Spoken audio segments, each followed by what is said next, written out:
We need another Tony. We're short a Tony and a guest. You're right, Joe. We're live. Yay! Yeah. Oh, yeah. I haven't done the Hex Chat thing. I'll just have to shine that on for now. I'm gonna bring up Hex Chat right now. Let me see if I've got Hex Chat set up. I think I have it set up already. Hex Chat. Well, I think I'm gonna bring up Mibbit. Yeah, I've got Mibbit. There's quite a few people lurking in Mibbit. Are we gonna start splitting stuff up like we were talking about?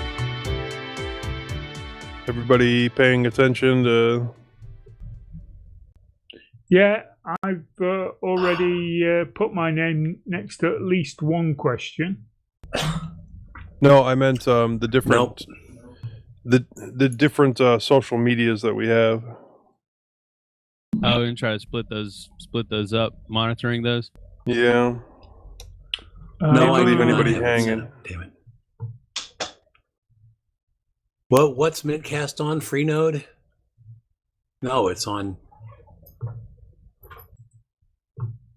Spot Chat. It's on Spot Chat. I've just gone straight into the Mibbit. Well, I have never used a Mibbit. Well, there's just a link on the page, and you just click on it, and it lets you log in. Yes, but it doesn't let me log in as me, and therefore have admin. Ah, right. I don't know. I haven't got a clue about that. Mm-hmm.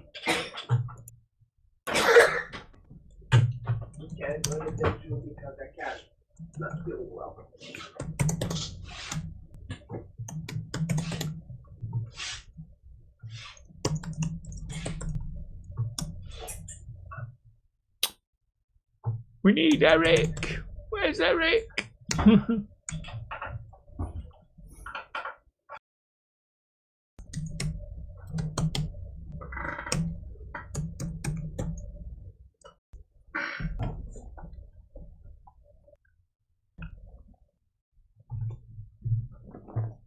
We should have said we need to be there for quarter two. He did. No, he was talking like 30 minutes early. Oh, right, okay. But, now it's like 5 minutes till. Yeah, I know. That's what I was thinking.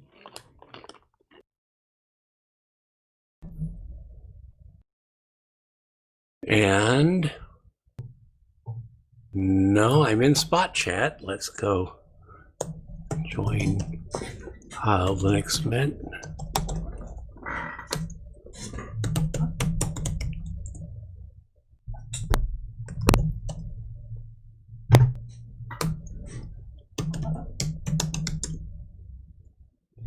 All right, I have channel operator status. You're the boss. Woohoo! You're the boss. I'm the Moss. You're the Moss. I am Mossum. Hey, Londoner. He says, nice to hear y'all once again. All right.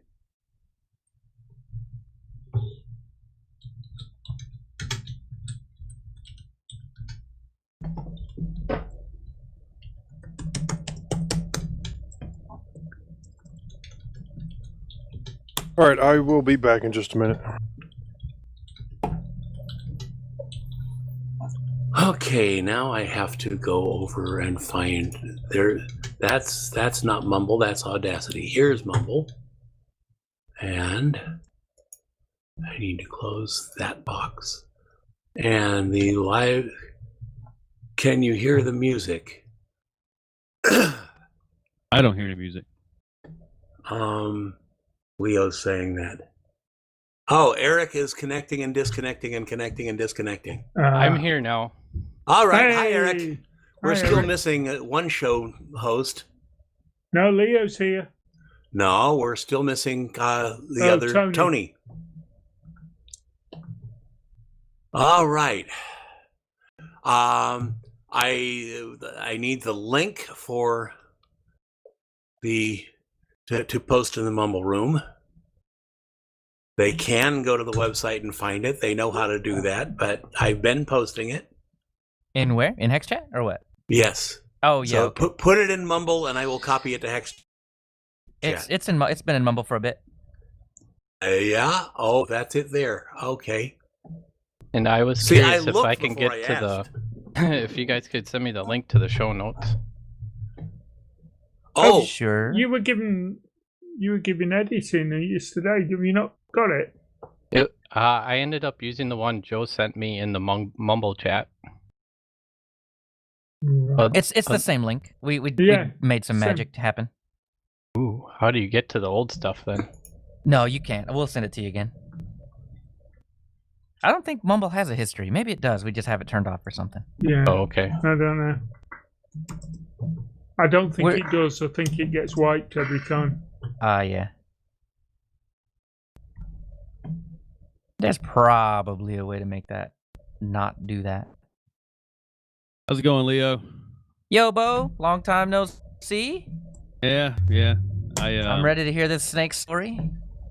Snake stories are always great. You can't go wrong with a snake oh, story. great. What happened? Fabulous. What happened? What's wrong? Yeah. I tried to update a post, and instead it cut off the front part of it. Oh no!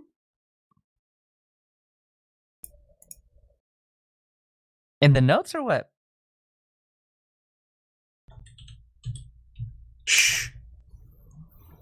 Fixing it. As long as it wasn't mine. Here you go, Eric. Check Mumble chat. That should be it.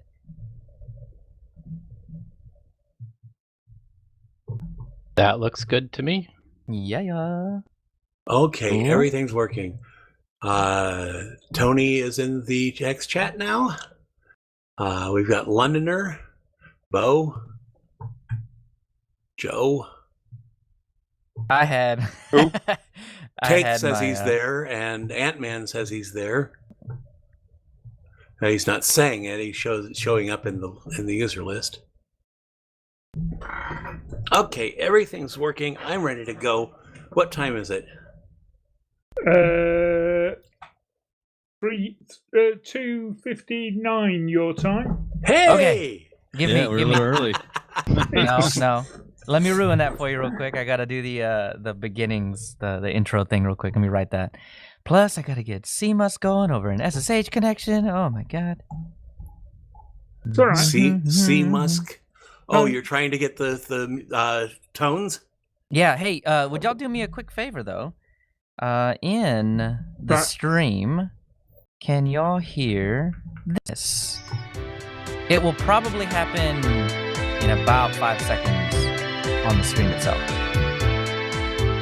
Well, I better go over to Hex Chat and see if anyone's hearing it. I can't hear anything. Oh, you want me to see if I can pick it up on the stream? Yeah, on the stream itself. Oh, yeah, you won't hear it in Mumble because I'm not. It's not on this I've computer. just heard you say it'll probably take about. Yeah, the audio's there. Yeah. Sweet. Guys, we got a proper show now. Hello. All right. Sweet. Exciting. Londoner says music heard.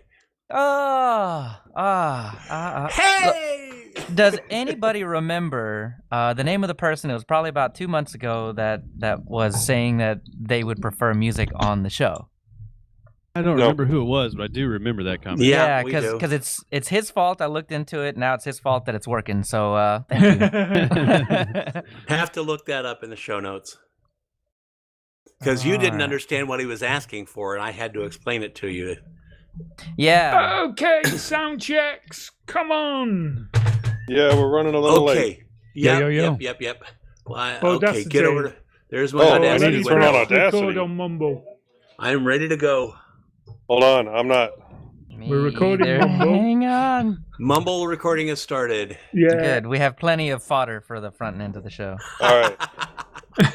I'm sorry I missed the fodder.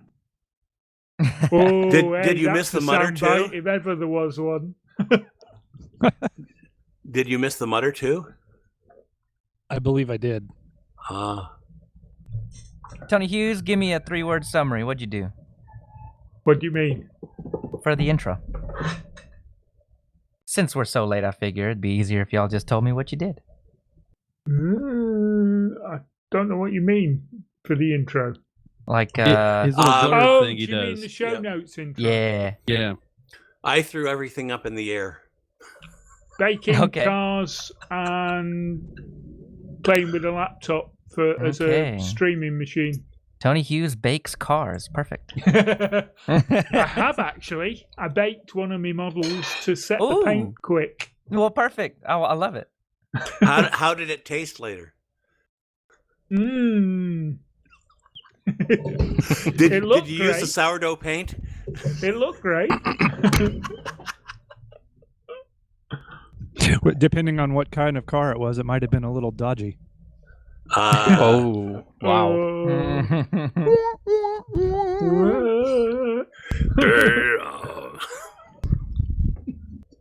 Bo, are you around here somewhere? Where are you? Oh, way at the bottom. Got it. Yeah, I put Oh, myself all the way at yeah. the bottom since I was the last to join the notes. Got it. No, actually, I put him at the bottom, but that's okay. Oh, that's true. Yeah, that's true. Moss put me in my place, actually. Well, if you don't show up for the meeting, you know where you wind up. That's it. I get it. I understand. I get it. It's just to remind me. I get it. Now, where the heck is Tony Watts? Are you guys not hearing me? I'm here. Yeah, Yeah, I'm he's here. here. yeah. He's here. Hey. Yep. Okay. Hey, we're all here? Yeah. We're all here. All right. Well, we should get to Audacity then. Well, we can't because Leo's still typing in the show notes. Oh. Look, look. I did some prototyping. Well, Leo is doing some actual typing. Yeah, just a little bit.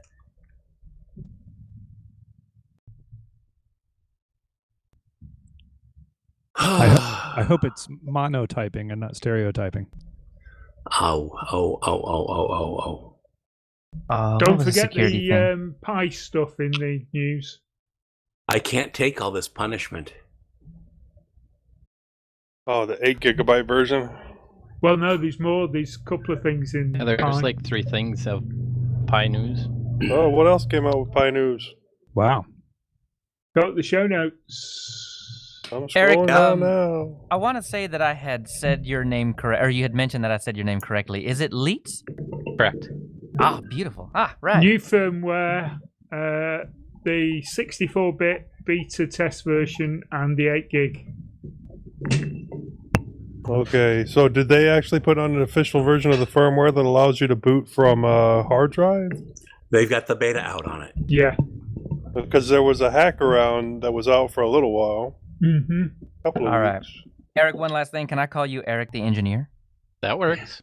Perfect. I've been called lots of other things, but Probably some worse. This is a family-friendly show, Eric. then Eric the engineer will work just fine. That'll work. All right, ladies and gentlemen. I think Are for we some ready to reason, go? I think so. I think I actually have the Right. show ready. Maybe. Everyone get Audacity ready. I hope you've got it all ready to record to wherever you're saving your file, and you're all set with. Oh no, I didn't get the file saved. Hey, Oh, walk Eric at it. Eric through how to do that. I don't think Yep. we talked about that last time. We did not. So all Right. you got to do is just file, save as in Audacity before you record, and it'll say this is empty, and that's Oh. fine. The rest of the Audacity settings. Make sure it's on mono.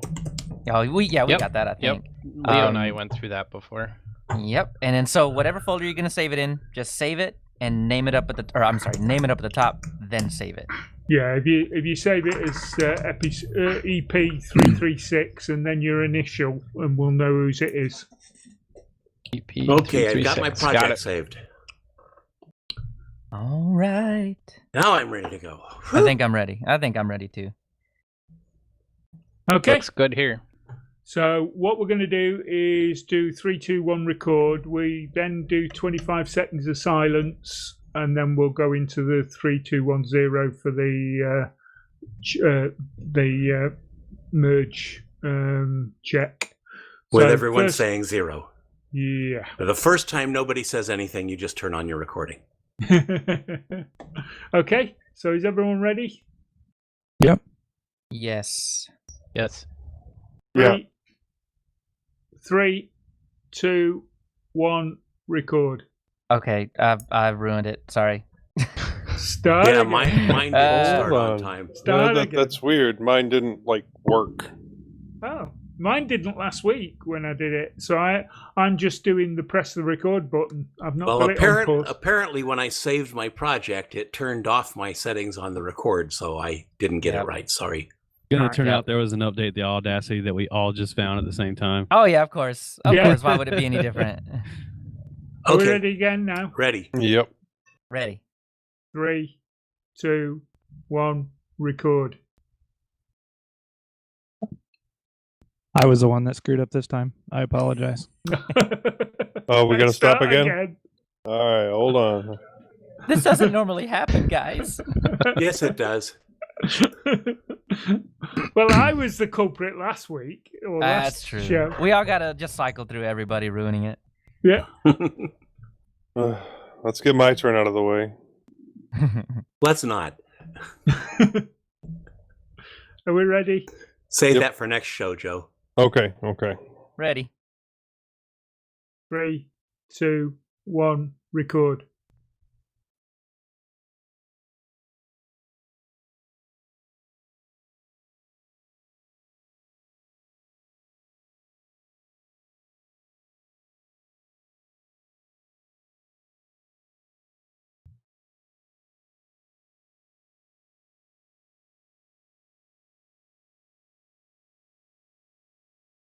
Yay. All right. Hey, and no trucks. Woohoo. I am hearing Yeah. traffic. It's just not showing up on my blips. Good. So Wow. So I Good. apparently have the mask level set right. Nice. For mumble. Right. So, It'll still show up in Audacity, just not I'm as looking right. at Audacity, Joe. There were no blips. Oh, interesting. okay. Shall we do 3, 2, 1, and everyone Well, let's get this goes show on the road. 3, 2, 1, 0. Everyone's saying 0 when we get there. Okay. 3, 2, 1, 0. Zero. Oh, that Sounded was good to pretty me. good. That was a pretty good one. Good latency today. Yeah. Someone prayed well to the latency gods. Well, I VPN'd into Manchester, England, so I'm at least close to Tony. Yeah, you're only 50 mile away. It was the Probably not sacrifice much I made. latency. The sacrifice I made to the latency gods. Poor That's chicken. what was her name? I thought it was a child snake. did you use? Oh, the snake. I see. That. Yeah, we that's not sacrificed a very- snake. That's not very large sacrifice value. It was Yeah. a lot bigger than I thought it was. Just to Depends on let how you big know, the snake Leo, is. just What's to that? let you know, it's not in the top part of the show, but you know when we've done the security bit and you've got the 5-second pause, I've written something there, so read it before you actually say, and let's go down to the innards, because In what- it's after the 5-second pause. In the new? No, In the after security. after the security. Have a look. Oh, so 5-second gap, and then let's move Yeah. on. Got it. Okay. Yeah. Okay. I will 60% probably remember that. Well, if you're reading the show notes, you should remember. You know I shoot from the hip, Tony. Is that why you keep shooting yourself in the foot? That's it. I looked at Okay. it 2 weeks ago, and then I just wing it. Yeah. Right, Alright, I'm we going to ready? pause my audio so you can get on with it. Okie doke.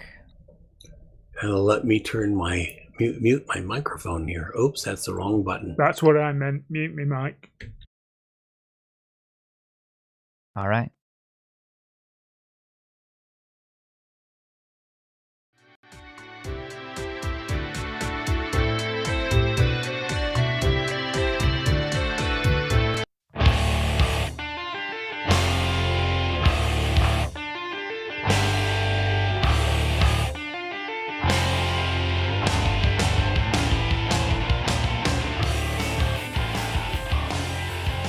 Welcome to mintCast, the podcast by the Linux Mint community for all users of Linux.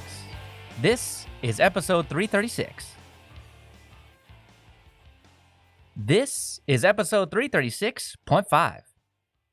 Livestream information is at mintcast.org/livestream.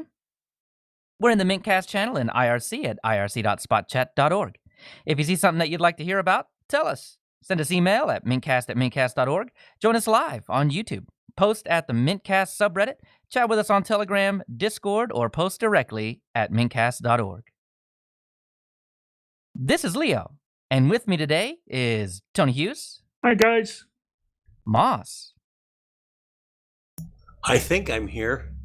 There you are. Tony Watts, I'm here. Bo, Don't mind me, just wrangling these snakes out here. and Joe. I'm here. Also, special guest, Eric Leitz. Hello. We're recording on Sunday, the 31st of May, 2020. First up in our wanderings, Eric gardens. Tony Hughes bakes cars. Moss throws everything up in the air. Tony Watts goes live. Joe fills his brain. Bo fights a snake, and Leo fixes an oven. Leo, me, I fix an oven. Then in the news, GNOME wins, Microsoft loses, and Linux moves on. In security, GitLab goes fishing. In our innard section, we talk to Eric the engineer. And finally, our listener feedback and a couple suggestions.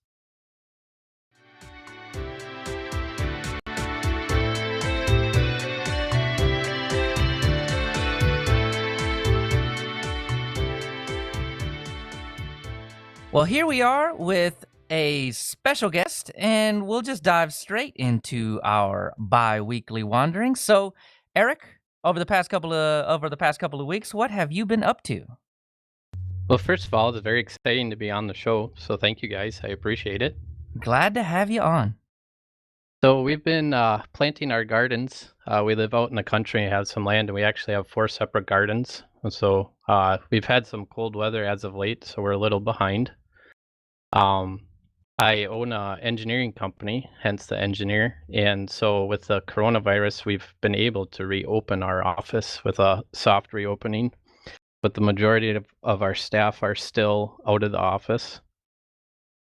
In the office, we've been testing some new laptops with dedicated graphics cards for our CAD and 3D design, looking at Lenovo, particularly ThinkPads, an HP and an MSI gaming laptop with graphics cards. How do those graphics cards work out for you? I know the gaming ones aren't specific to CAD, but they'll work. Do they work pretty well? They'll work. Well, with the way that we run our CAD, we're through a virtual machine, and so that's where our issues come in. But so far, everything except for the NVIDIA Quattros are doing pretty good. Wow, very cool. Otherwise, I took a 600-mile round trip last week to pick up some machines for use at our business. We picked up 2 mini trucks that we use on projects for design and construction projects. They're mini trucks because they're about 5 feet wide and 11 feet long, and like a side-by-side UTV or side-by-side 4-wheeler. But they're over-the-road delivery trucks in Japan, and so you'll see them if you see any videos of going on in cities in Japan. But we have a pickup and we have a minivan. And they have full creature comforts. They're like, they have a heat, AC, radio, wipers. They're 4-wheel drive. But for those of us in the US, we normally sit on the left-hand side, but these you sit on the right, and they're all manuals, so you shift with your left hand, which is very strange until you get used to it. Now, I'm gonna dial you back to the graphics cards for CAD. You said you were doing that in a VM. Are you using PCI pass-through? We're trying to. And okay. Some of the VMs work better with that than others. Okay, cool. And I do remember the really tiny trucks that were in Japan and Korea, even in 2000.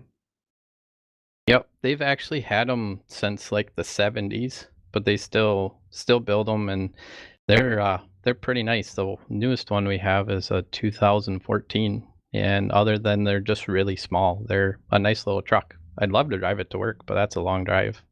Yeah. Man, I wouldn't mind something like that because my commute is maybe 8 miles, something like that. So it doesn't take me very long. Yeah, I bet That'd they be get great gas mileage. Yeah, I know, right? They have a 3-cylinder 660cc, so a 0.6 liter engine. Wow. Oh wow. So they're like the same size as a 4-wheeler engine. Wow. Yeah, That's a little less sorry. power than my truck, but definitely better on the gas mileage. I How was gonna- strange is it driving on the other side of the car, though? I don't think I would be able to do that on American roads. It's really takes some getting used to because you're really close to the ditch. Oh, Yeah. man. But they're narrow, so you can hug the inside. It's just it takes a little time to figure out the spatial awareness of where you are on the road. But Yeah. the weirdest thing, the pedals are the same. So the gas is on the right, brakes in the middle, clutch is on the left, so you don't have to redo your feet. But shifting with your left hand that first couple weeks or so is a little awkward. Yeah, I imagine that would trip me up quite a bit. Yeah, there's a couple of reasons the Japanese have those really small vehicles. One is that some of the big cities are so congested, and the road tax for putting a vehicle on the road is geared up on engine size. But the other thing is, if you own a vehicle, you've got to be able to park it. So the smaller it is, the smaller the parking space you need. Well, for those of you that have like a UTV or like even like a Gator on a John Deere Gator, it's about the size of that.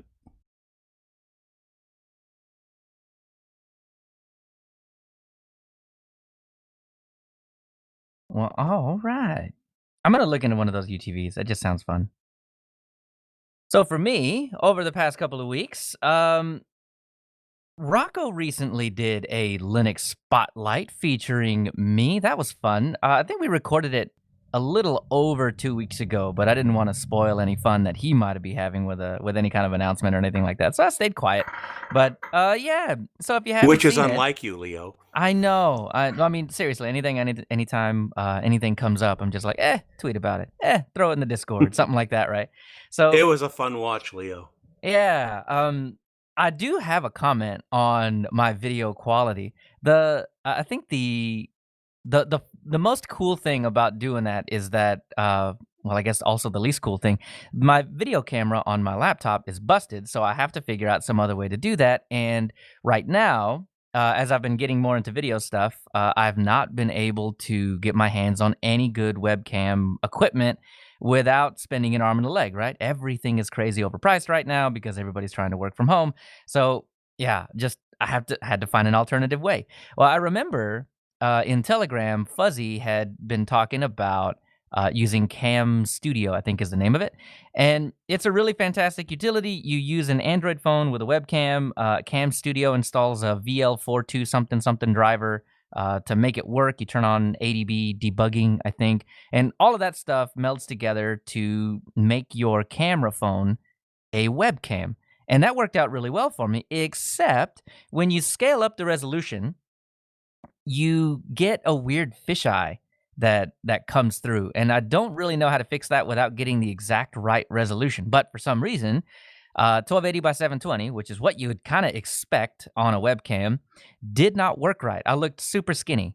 And then I went to, what was it, 1280 by 768 or something like that. I can't remember what it was. But then I was too wide. So I played with it a little bit. And I mean, we're talking, it's 10 minutes to the show. So I gotta it's gotta go.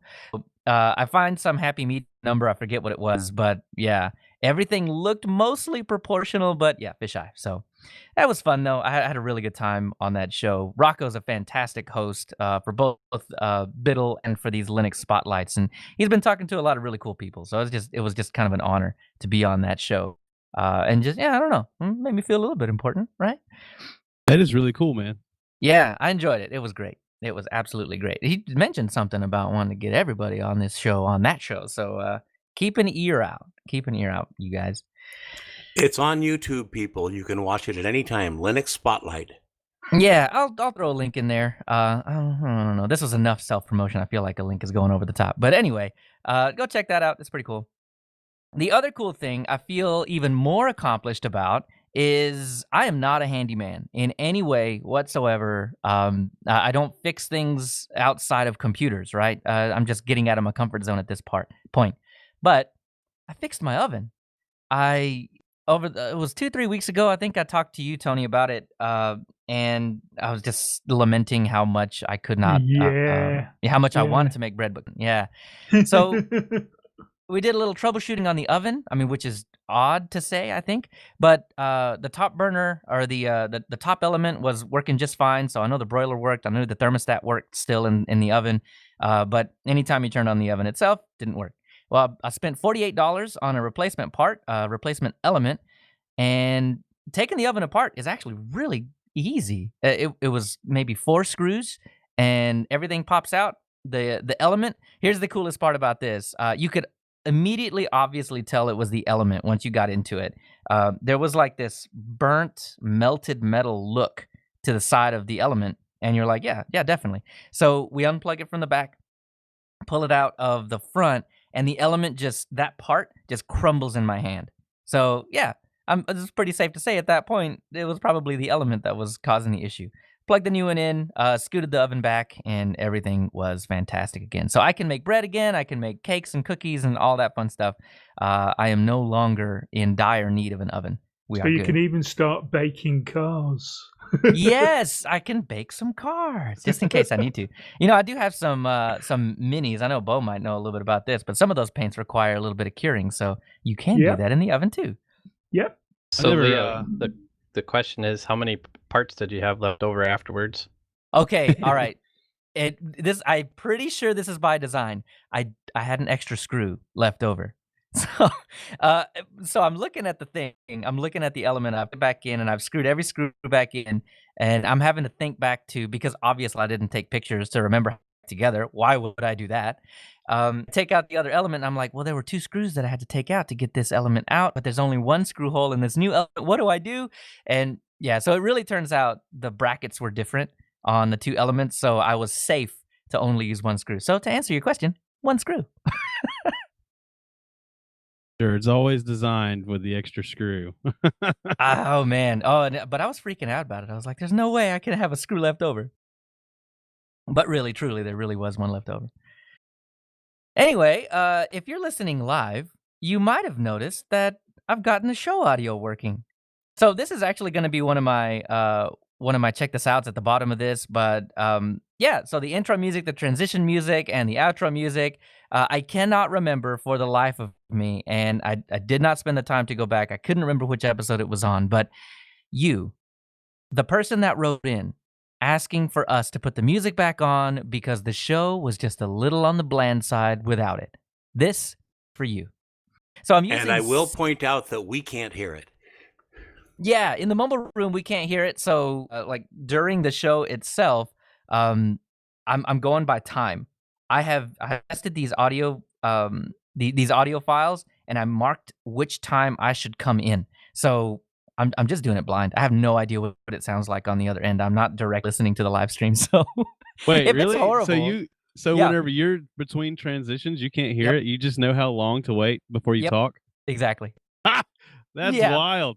I don't know if that's pro or amateur, but that's impressive either way. That is awesome. It is That's cool. premature. It is premature. Look, I think the funniest thing about this is that he didn't say how he wanted it. He just wanted audio on the live stream. So here you go. We got it. That's it.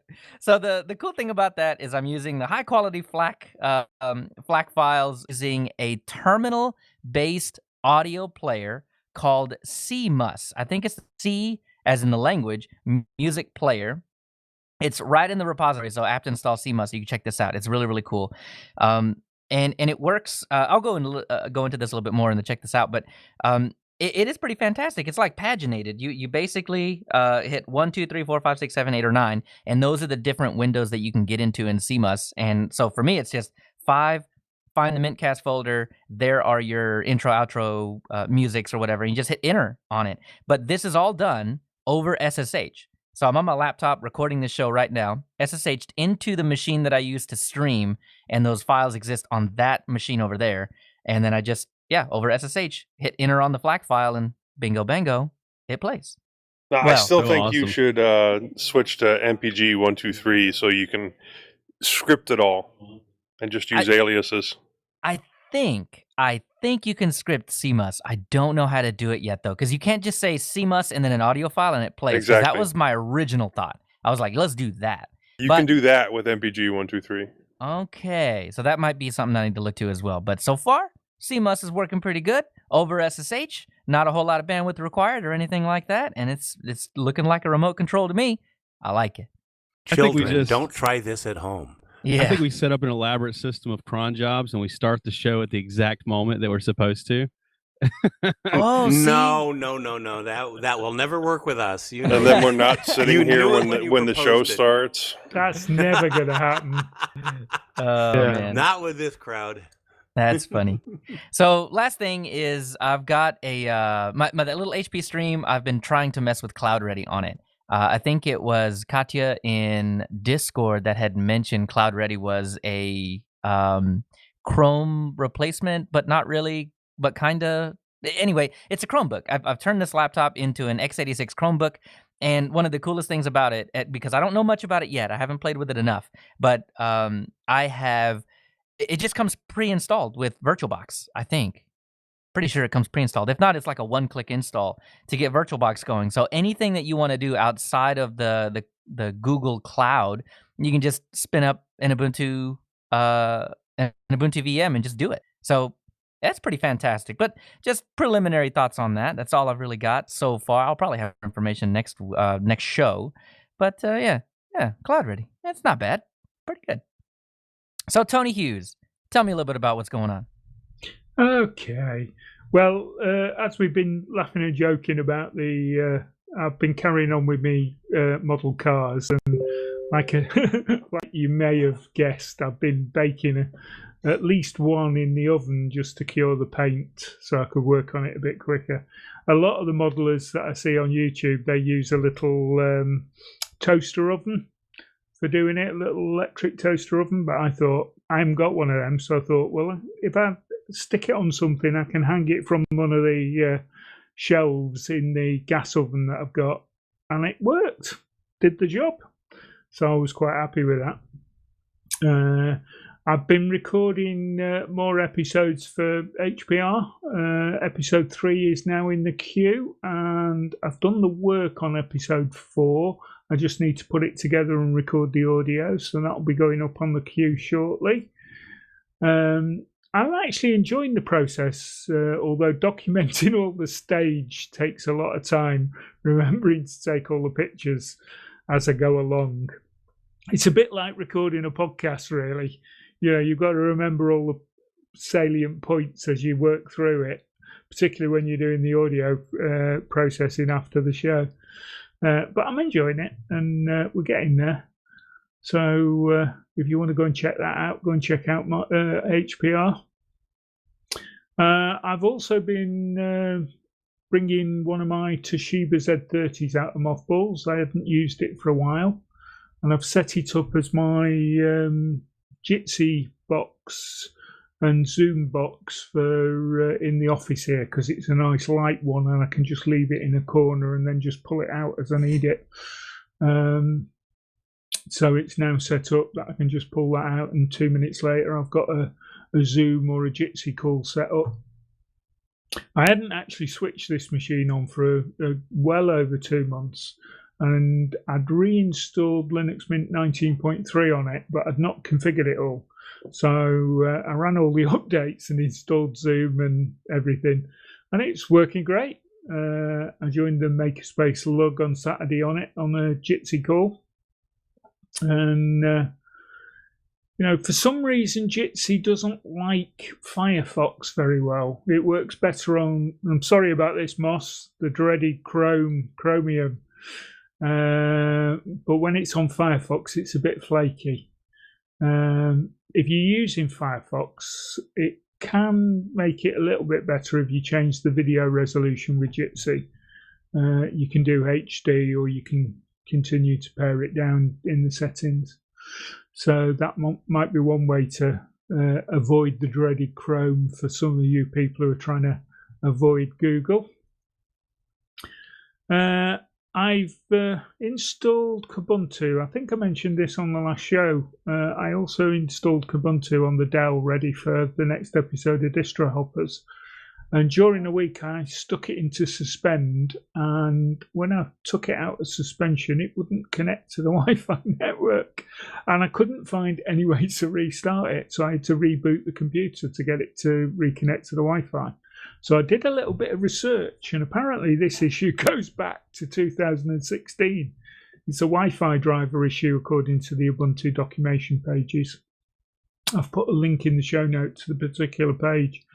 It does say if you update your computer, it should fix it, but this is the latest version of 2004, just the Ubuntu release, fully updated, and it still did it. So I don't know what's going on there.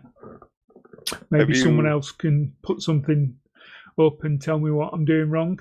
I've seen a couple of interesting fixes in the past for similar issues involving Wi-Fi not coming back after suspend. Yeah. Have you tried unloading and reloading the drivers? Not yet. I've only just started researching it, so I might have a look at the Wi-Fi drivers and do that if you think that might work. Well, as I will be mentioning later, I've had a Wi-Fi issue in KDE Neon that seems to be going way back, and they keep saying, well, it'll be fixed the next version, or it'll be fixed tomorrow, or something, and it just doesn't get fixed. I'll get onto that later. Tony, do you happen to know what card you have in there? Is it using the B43 driver? I don't know. I haven't looked at that. I don't know. I think it's an Intel card. I'm pretty sure it's an Intel card because it connects with no problem. Right. Yeah. I was going to mention we do have a B43 issue in the feedback, so we'll talk about that later. Right. Yeah, I remember back in the day having to use B42 cutter to get it certain Wi-Fi cards to work. The most common solution is to basically shut off, have a script set up within your suspend to shut off the Wi-Fi card first and then bring it back last. Ah, okay. I might take a look at that. Other things I've been doing, I'm continuing to bake bread. I made a couple of loaves yesterday. And this week also, this last Monday, just before this week before the recording, myself and my wife treated ourselves to a home delivery of a traditional British afternoon tea. It was a bank holiday Monday here in the UK, but also my wife's birthday was during the week. And because we couldn't go out for our usual meal, we got a delivery of afternoon tea. And I can say it was very nice. I really enjoyed it. And it was nice to get something delivered and not have to do my own cooking for a change, because I've been missing my takeouts. And finally, since lockdown, exercise-wise, I've been going out for a walk pretty well every day. With no gyms or anything open here in the UK. They all closed down as soon as lockdown hit. But because of my health history, I have to keep up a regular exercise pattern. So I've been going out for regular walks. And I can say now that I've got over 62 days of in excess of 5,000 steps a day. And some days I do reach the magic 10,000. So... yeah, I'm well over the 150 minutes a week of recommended exercise to us over 60s, so I'm blasting that. This lockdown thing is such a mess around. I mean, Eastern Tennessee is totally unlocked down at this time. You can eat in a restaurant. The restaurants are required to only have half of their normal seating, but as long as you keep the distance, you can eat out. Yeah. Pubs, bars, pubs, restaurants, all that still locked down, and it's unlikely that they'll come back until July at the earliest, probably. Maybe well, there haven't been a lot of cases in Knox County. I live in Granger County, which is adjacent.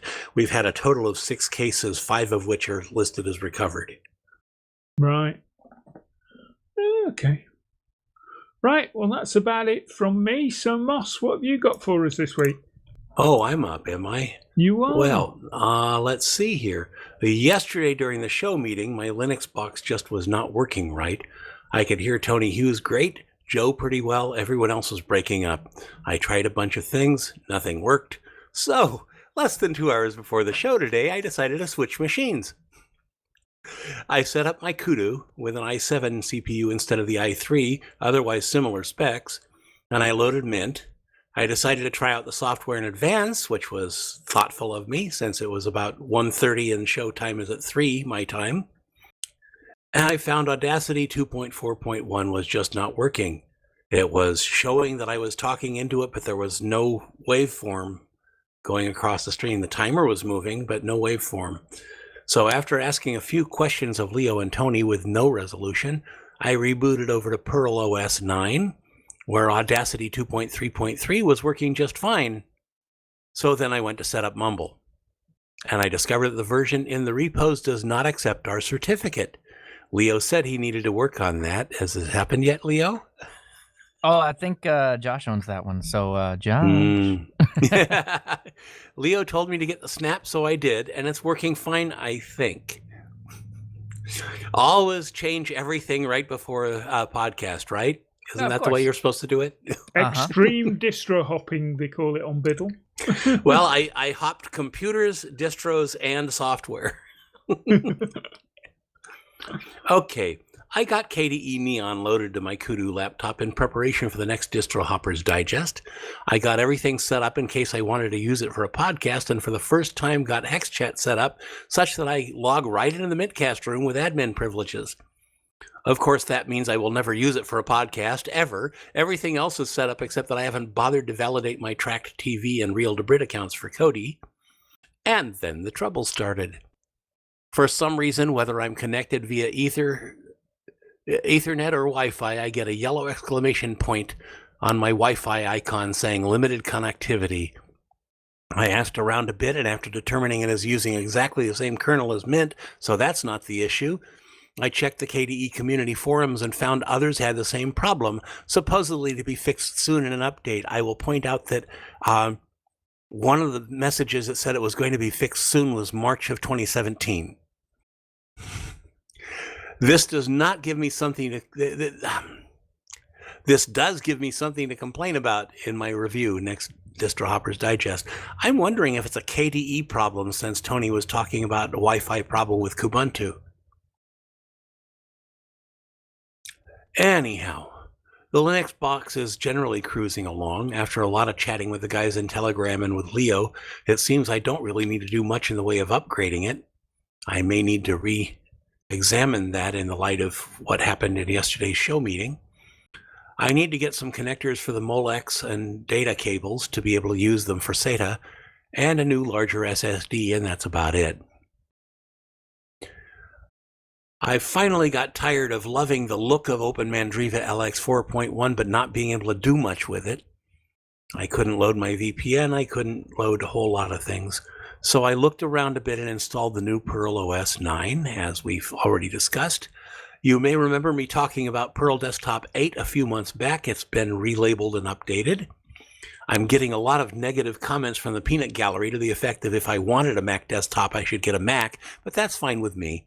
It's almost pure Ubuntu with some Mint tools. The desktop is hybrid XFCE and LXDE with lots of Compiz Fusion, and it still uses less than 800 megabytes of RAM. I had to strip some political stuff from it, as the dev is very much into QAnon and Alex Jones, as shown by included links and apps. So it look. I know it's meant to look a lot like Mac, but why in the world would you need to buy a Mac for that? I don't know. People are saying, well, if I wanted a Mac, I'd just buy a Mac. Well, I don't. That's the weirdest thing in the world. Yeah, if I wanted something to look like a Mac, I would spend $2,000. Okay. Yeah, sure. Everybody does that. I don't know, man. That's a little far. Well, knowing my financial situation, that's a lot more than a little far. Yeah, but I always set up my desktop environment to look very Windows-esque with the menu on the left-hand bottom of the screen and all that, because that's what I grew up with. But I don't want to use Windows. Like the Paradigm. Paradigms are good. You don't have to go whole hog on something just to enjoy a Paradigm, man. It's choice. We have lots of that in Linux. Absolutely. Okay, I listened to the first 15 minutes of Brian Lunduke's current version of Linux Sucks.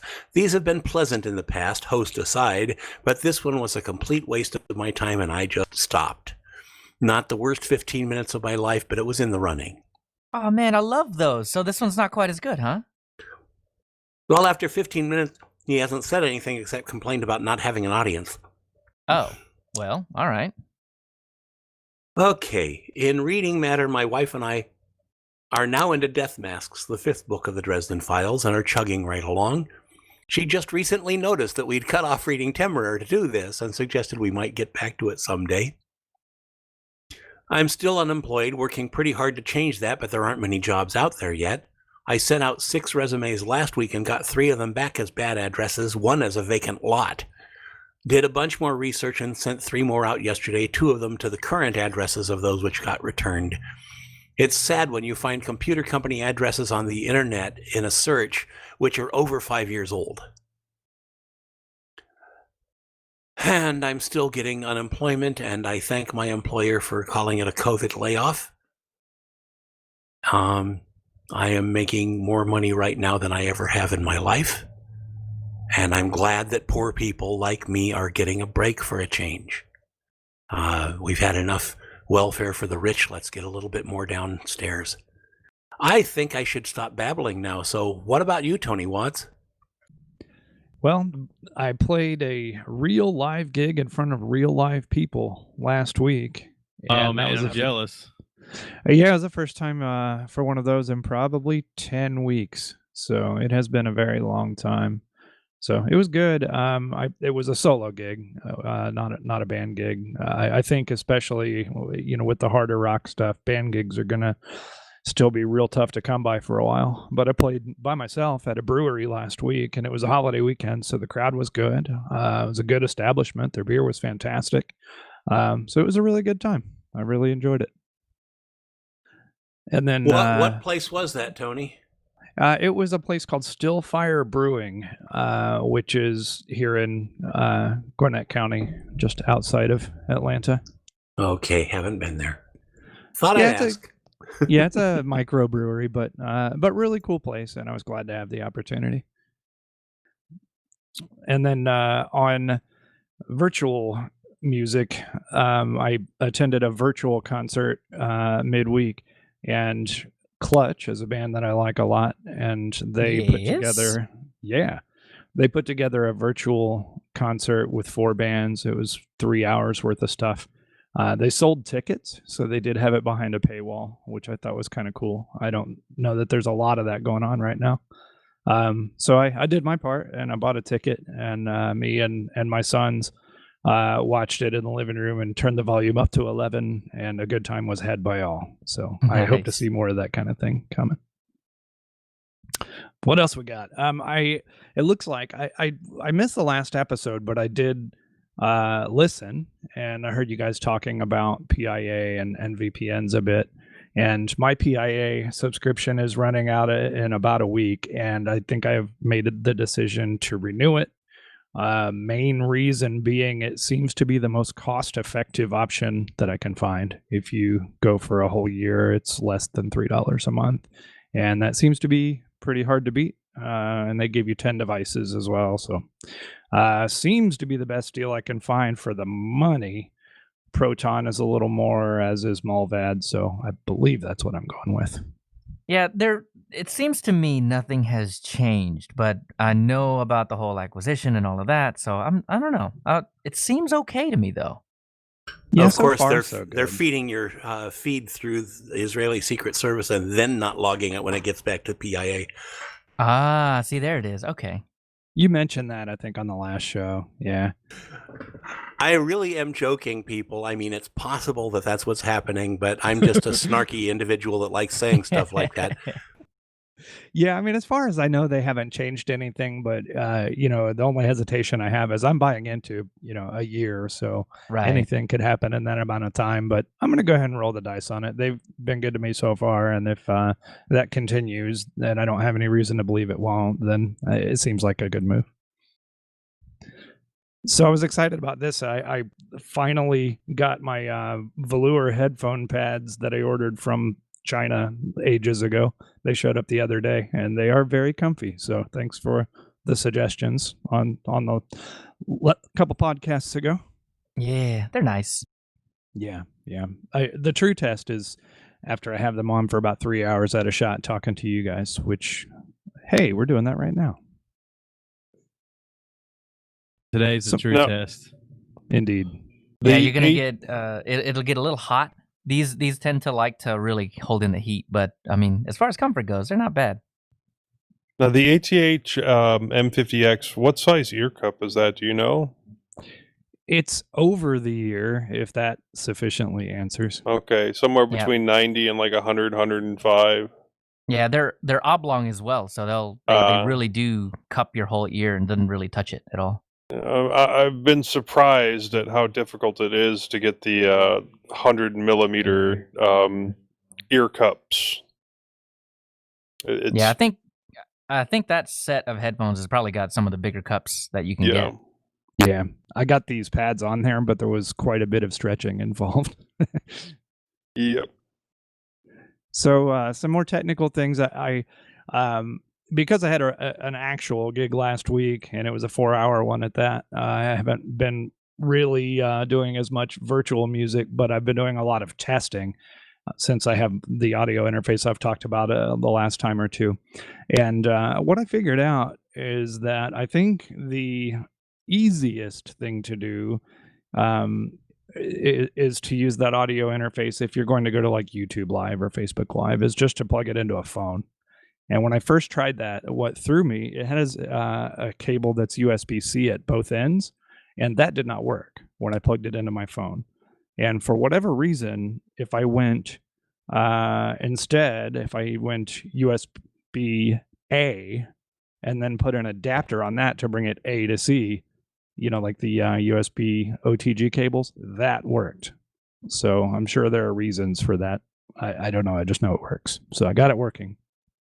And so that was by far the simplest thing, to go live on Facebook or YouTube if you just use a phone for the video. And that also happens to be by far the best camera I have too, really. So just for practical reasons, that's probably the best configuration. And it happens to also be very, very portable. I was going to do that at the gig last week, but I ran a little short on time setting up. And by the time I started playing and I had friends showing up and stuff, I just kind of gave up on that. I'll try that next time. But I did test some other things too. I tested using the Dell 7130 and also a ThinkPad, but just using a web browser to stream. So no streaming software at all. That worked quite well from Firefox. But the 7130 that I have is somewhat of it's an i3, so it's not a real beefy machine. So when I tried it on Chrome and Firefox. Chrome, there was some stuttering, but Firefox performed beautifully. So that's another good option too. But the one thing that I ran into with the 7130, it has a front and a rear camera. I've never really bothered trying using the cameras until I started playing around with the streaming stuff. And once I did, what I noticed is that on mine, the rear facing camera, which is the better camera, doesn't work, at least not in Linux. And I suspect it works in Windows, but I really have no idea because the very first thing I did when I got this machine is blew Windows away off of it. So who knows? So that was most of the streaming testing, although I did play with OBS a little bit. And, I can see where there are some use cases for that. Like I said, by far the simplest thing is just to use an app or the web browser. But you get some more options if you're using OBS. Obviously, you can do multi-camera if you're into that. That's more than I will really get into. But one of the things I did think was kind of cool is you can I believe you can record locally and stream simultaneously, and that way you get a high quality local copy before the services do their thing to compress it and all that good stuff. So for that reason, I could see maybe using that. You guys were talking an awful lot about Kubuntu recently, so I did also install Kubuntu on the Dell 7130. I have not had Suspend working properly on that machine with other Linux distros so far, actually, and I don't know if I've mentioned that before. It did work just fine. Last show that I was on, I was testing Kubuntu, and from the live USB, it worked just fine as far as suspending and coming back. So I went ahead and installed it, and it's been working great. Now, to be fair, Nice. yeah. Now, to be fair, the live USB of Mint 19.3 also worked to come back from suspend. So this machine and the Linux Mint install that I had on it has been through a couple of upgrades, so maybe that has something to do with it. I'm not really sure, but in any case, suspend has never worked, and now it does, and I'm very happy. Let's see, a couple other things along the testing with Kubuntu. Just one quick thing that I observed. In Firefox, you have to do some magic to get touch scrolling working. Whereas one thing that I noticed with a Chrome installation is that did work just kind of automatically. So it's unfortunate that the touch scrolling isn't just a default in the Firefox install. That would be a really nice thing for touch devices, but maybe that'll be something down the road. So is that something that happens in all Firefoxes or just this Firefox? I believe all Firefoxes, because the other thing that I did, Leo, just to test, is I went to the software manager in Mint and got the Firefox from FlatHub and tried that with the same result. So okay. The only one that I know of that comes with that right out of the box is on Fedora. The Fedora version of Firefox, touch scrolling works automatically, but I believe they are doing the work to make that happen, they being Fedora. Got it. Okay. So that is about all I got. Joe, what's happening, man? Well, I'm listening to a lot of books still.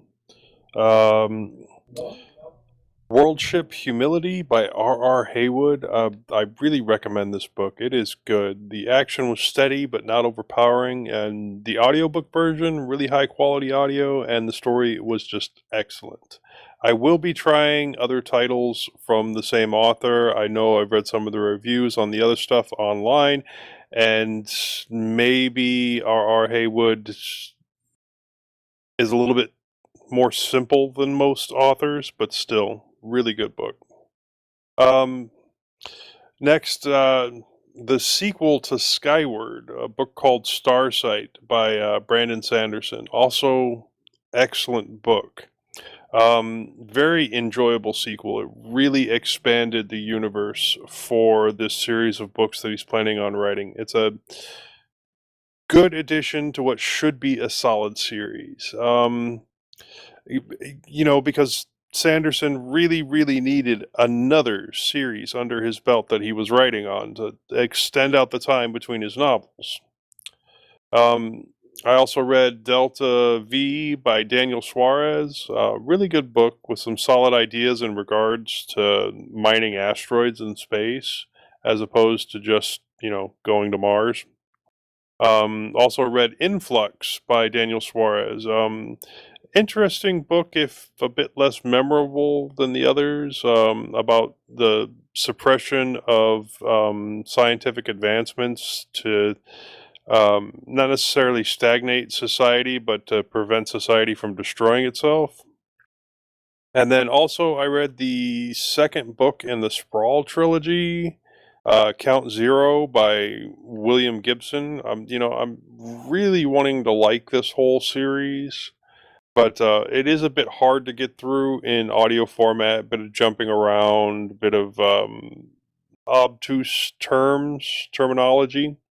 And I really need to sit down with it and read it and give a little bit more brain power to it. But that'll probably have to wait until the next time I'm on a proper vacation. And I really haven't been spending enough time listening to the podcasts that I enjoy, mostly because I normally listen to the podcasts at work, and most of work lately has been taken up with meetings. I mean, like 6 hours a day of my day is taken up with meetings, and I used to hate that, but now it seems a lot like the normal. But I did make sure. Oh, Joe, go ahead. back on William Gibson, he is a difficult writer to get into. Yeah. He's very technically precise, and he's definitely an imagination man, but his writing style is a little dense. Yeah, it's something you really have to pay attention to stay with. So, okay. But I did make sure to listen to Leo on the Linux Spotlight, and yes, I will be talking more about headphones today. Okay.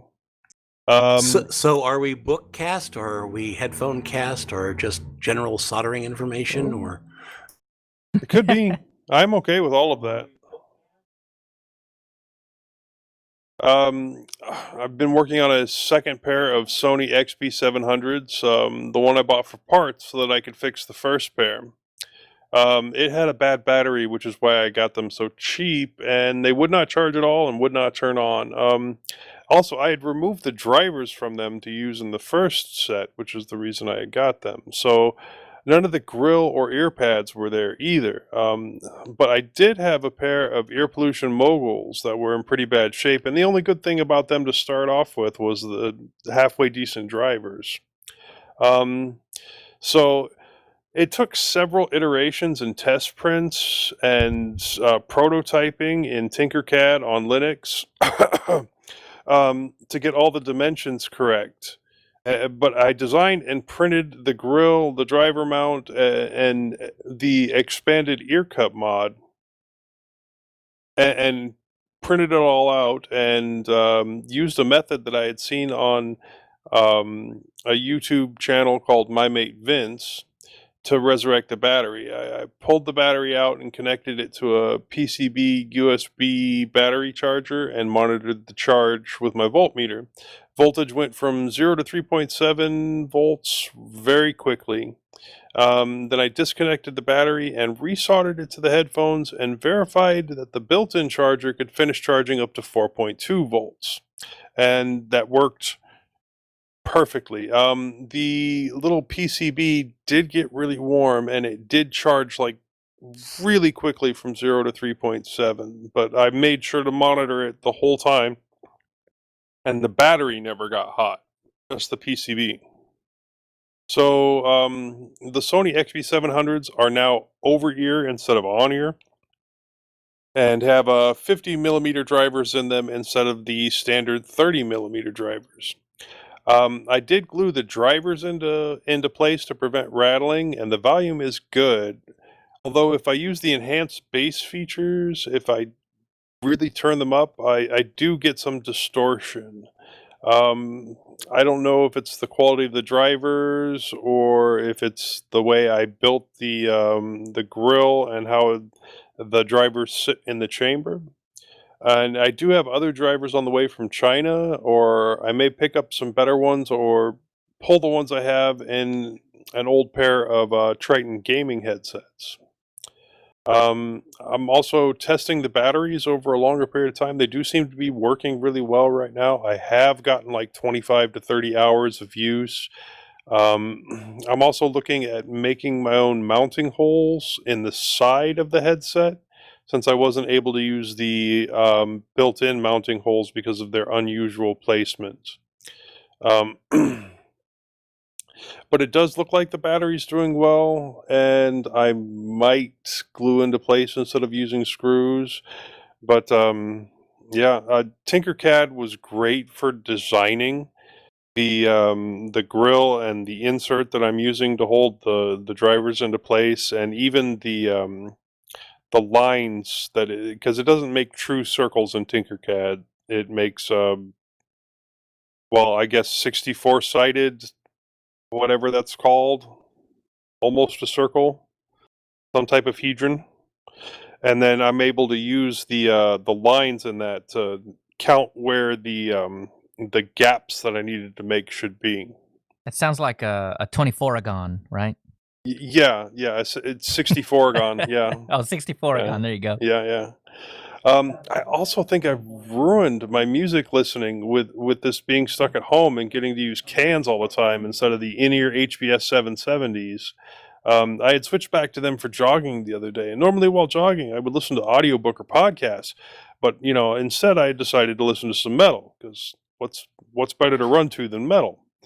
The only thing that was going through my mind when I had it turned on, though, was how tinny these HBS 770 sounded and how little bass there was.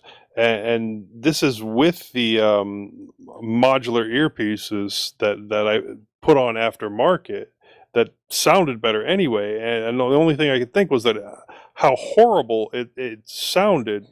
So I'm keeping my eye out for other really good in-ear drivers that I can use to mod and make another modular connection using the MMCX connectors.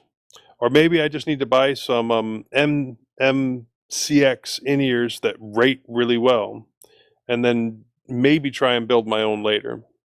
I only need one good pair to start with because that's the fun of modular headsets. And I'll have to remember, I did end up ordering a set of $50 ones that had rated really well online. They're supposed to be some of the best sounding on the market that aren't like $300.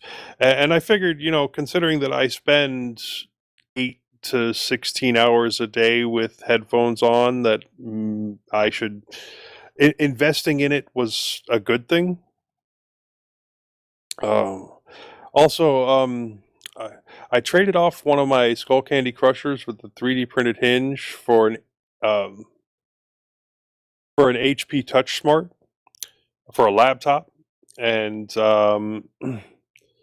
also I did print a spare 3D hinge, so if the other one that breaks, I wouldn't be in a hurry to send another one. And this is with Dustin again, and this will make like the third set of my headphones that Dustin has. But he is, sending me a laptop, which is awesome. And he also is supposed to be sending me another pair of Bluetooth headphones that are broken for me to fix, or headphones. I don't think he specifically said they were Bluetooth. Cool. Hey, before you move on from headphones, I had a quick question about the audio quality that you were talking about. So those LG headphones, do they make a seal in your ears? Do they, seal up the ear canals? No, well, just like with all of them, it depends on what inserts you're using. Yep.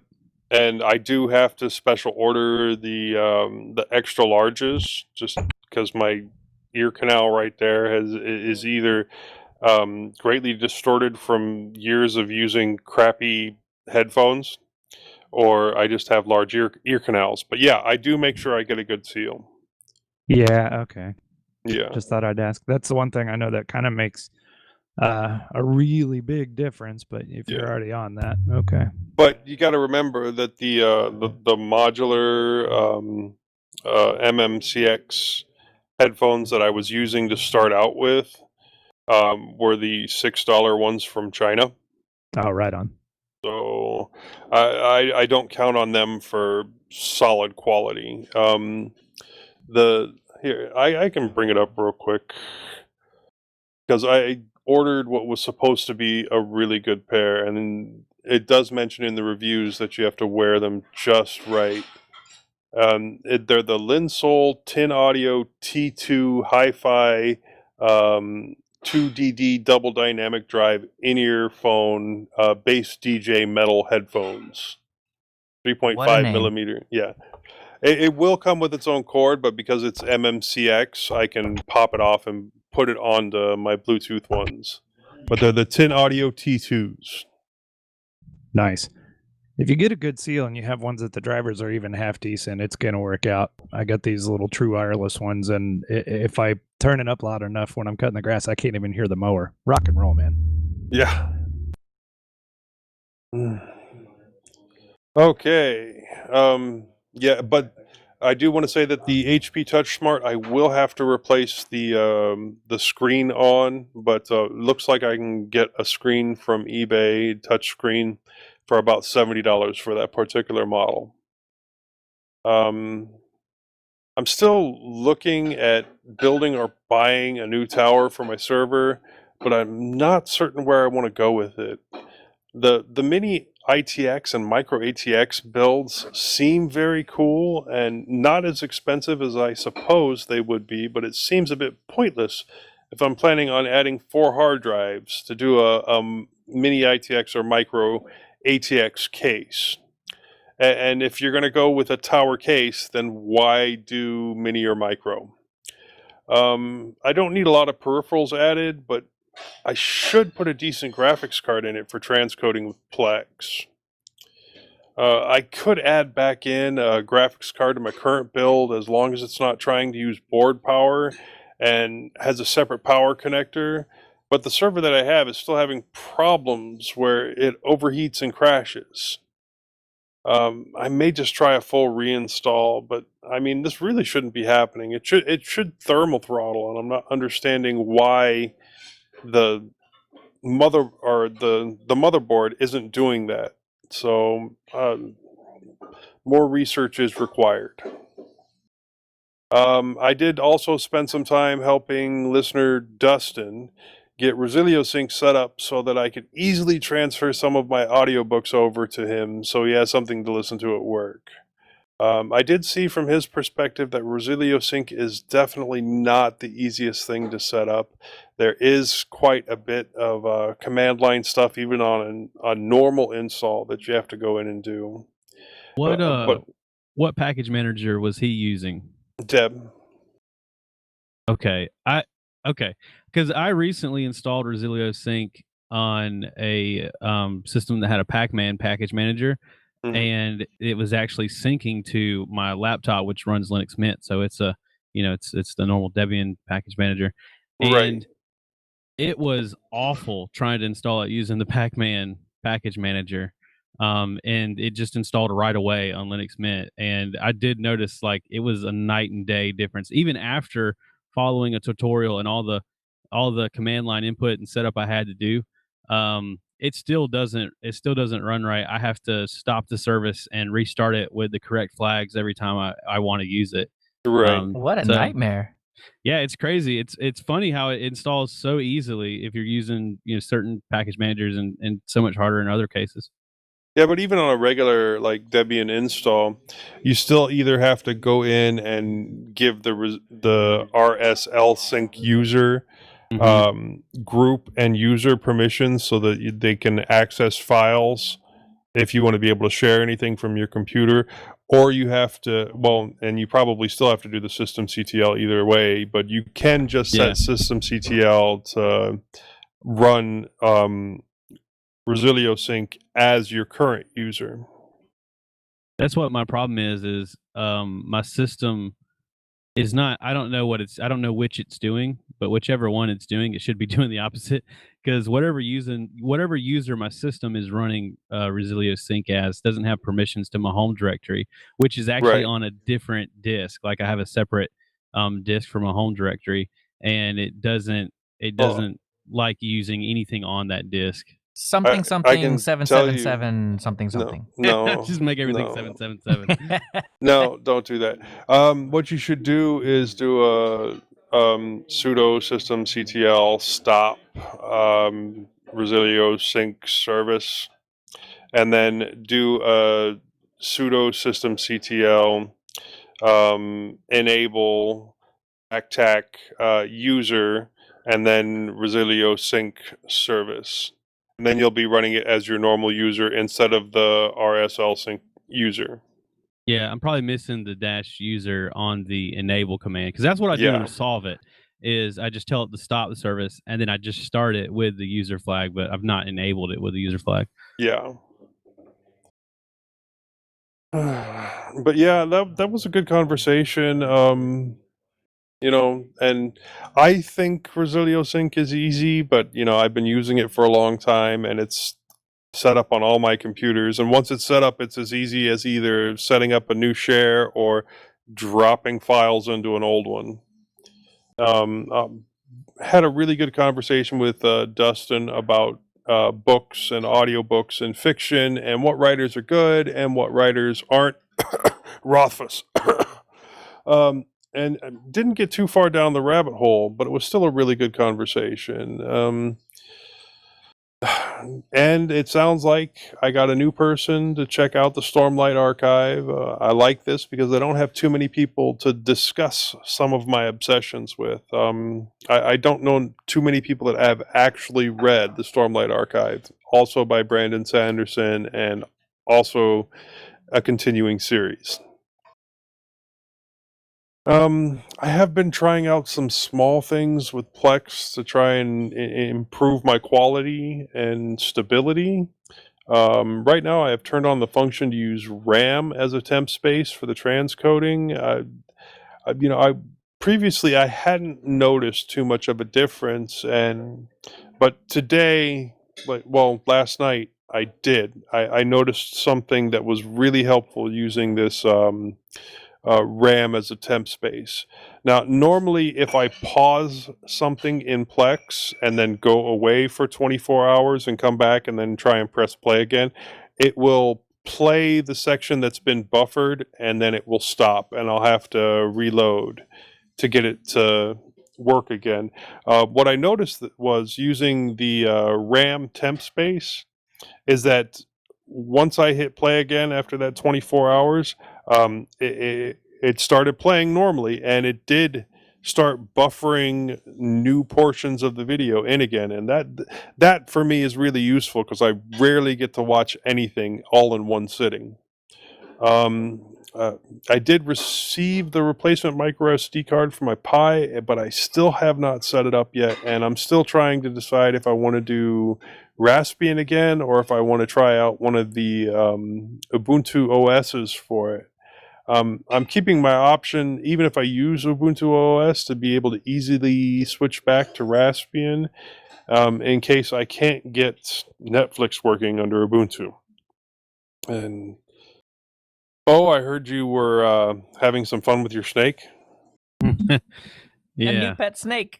I almost did have a pet snake. So my plan for a week, my plan was to tell you guys about how I got into DIY roasting my own coffee, and I wanted to talk about the new beta Krita release for Android. But yesterday I had like a life event that changed the course of my bi-weekly wanderings. Less than 24 hours ago.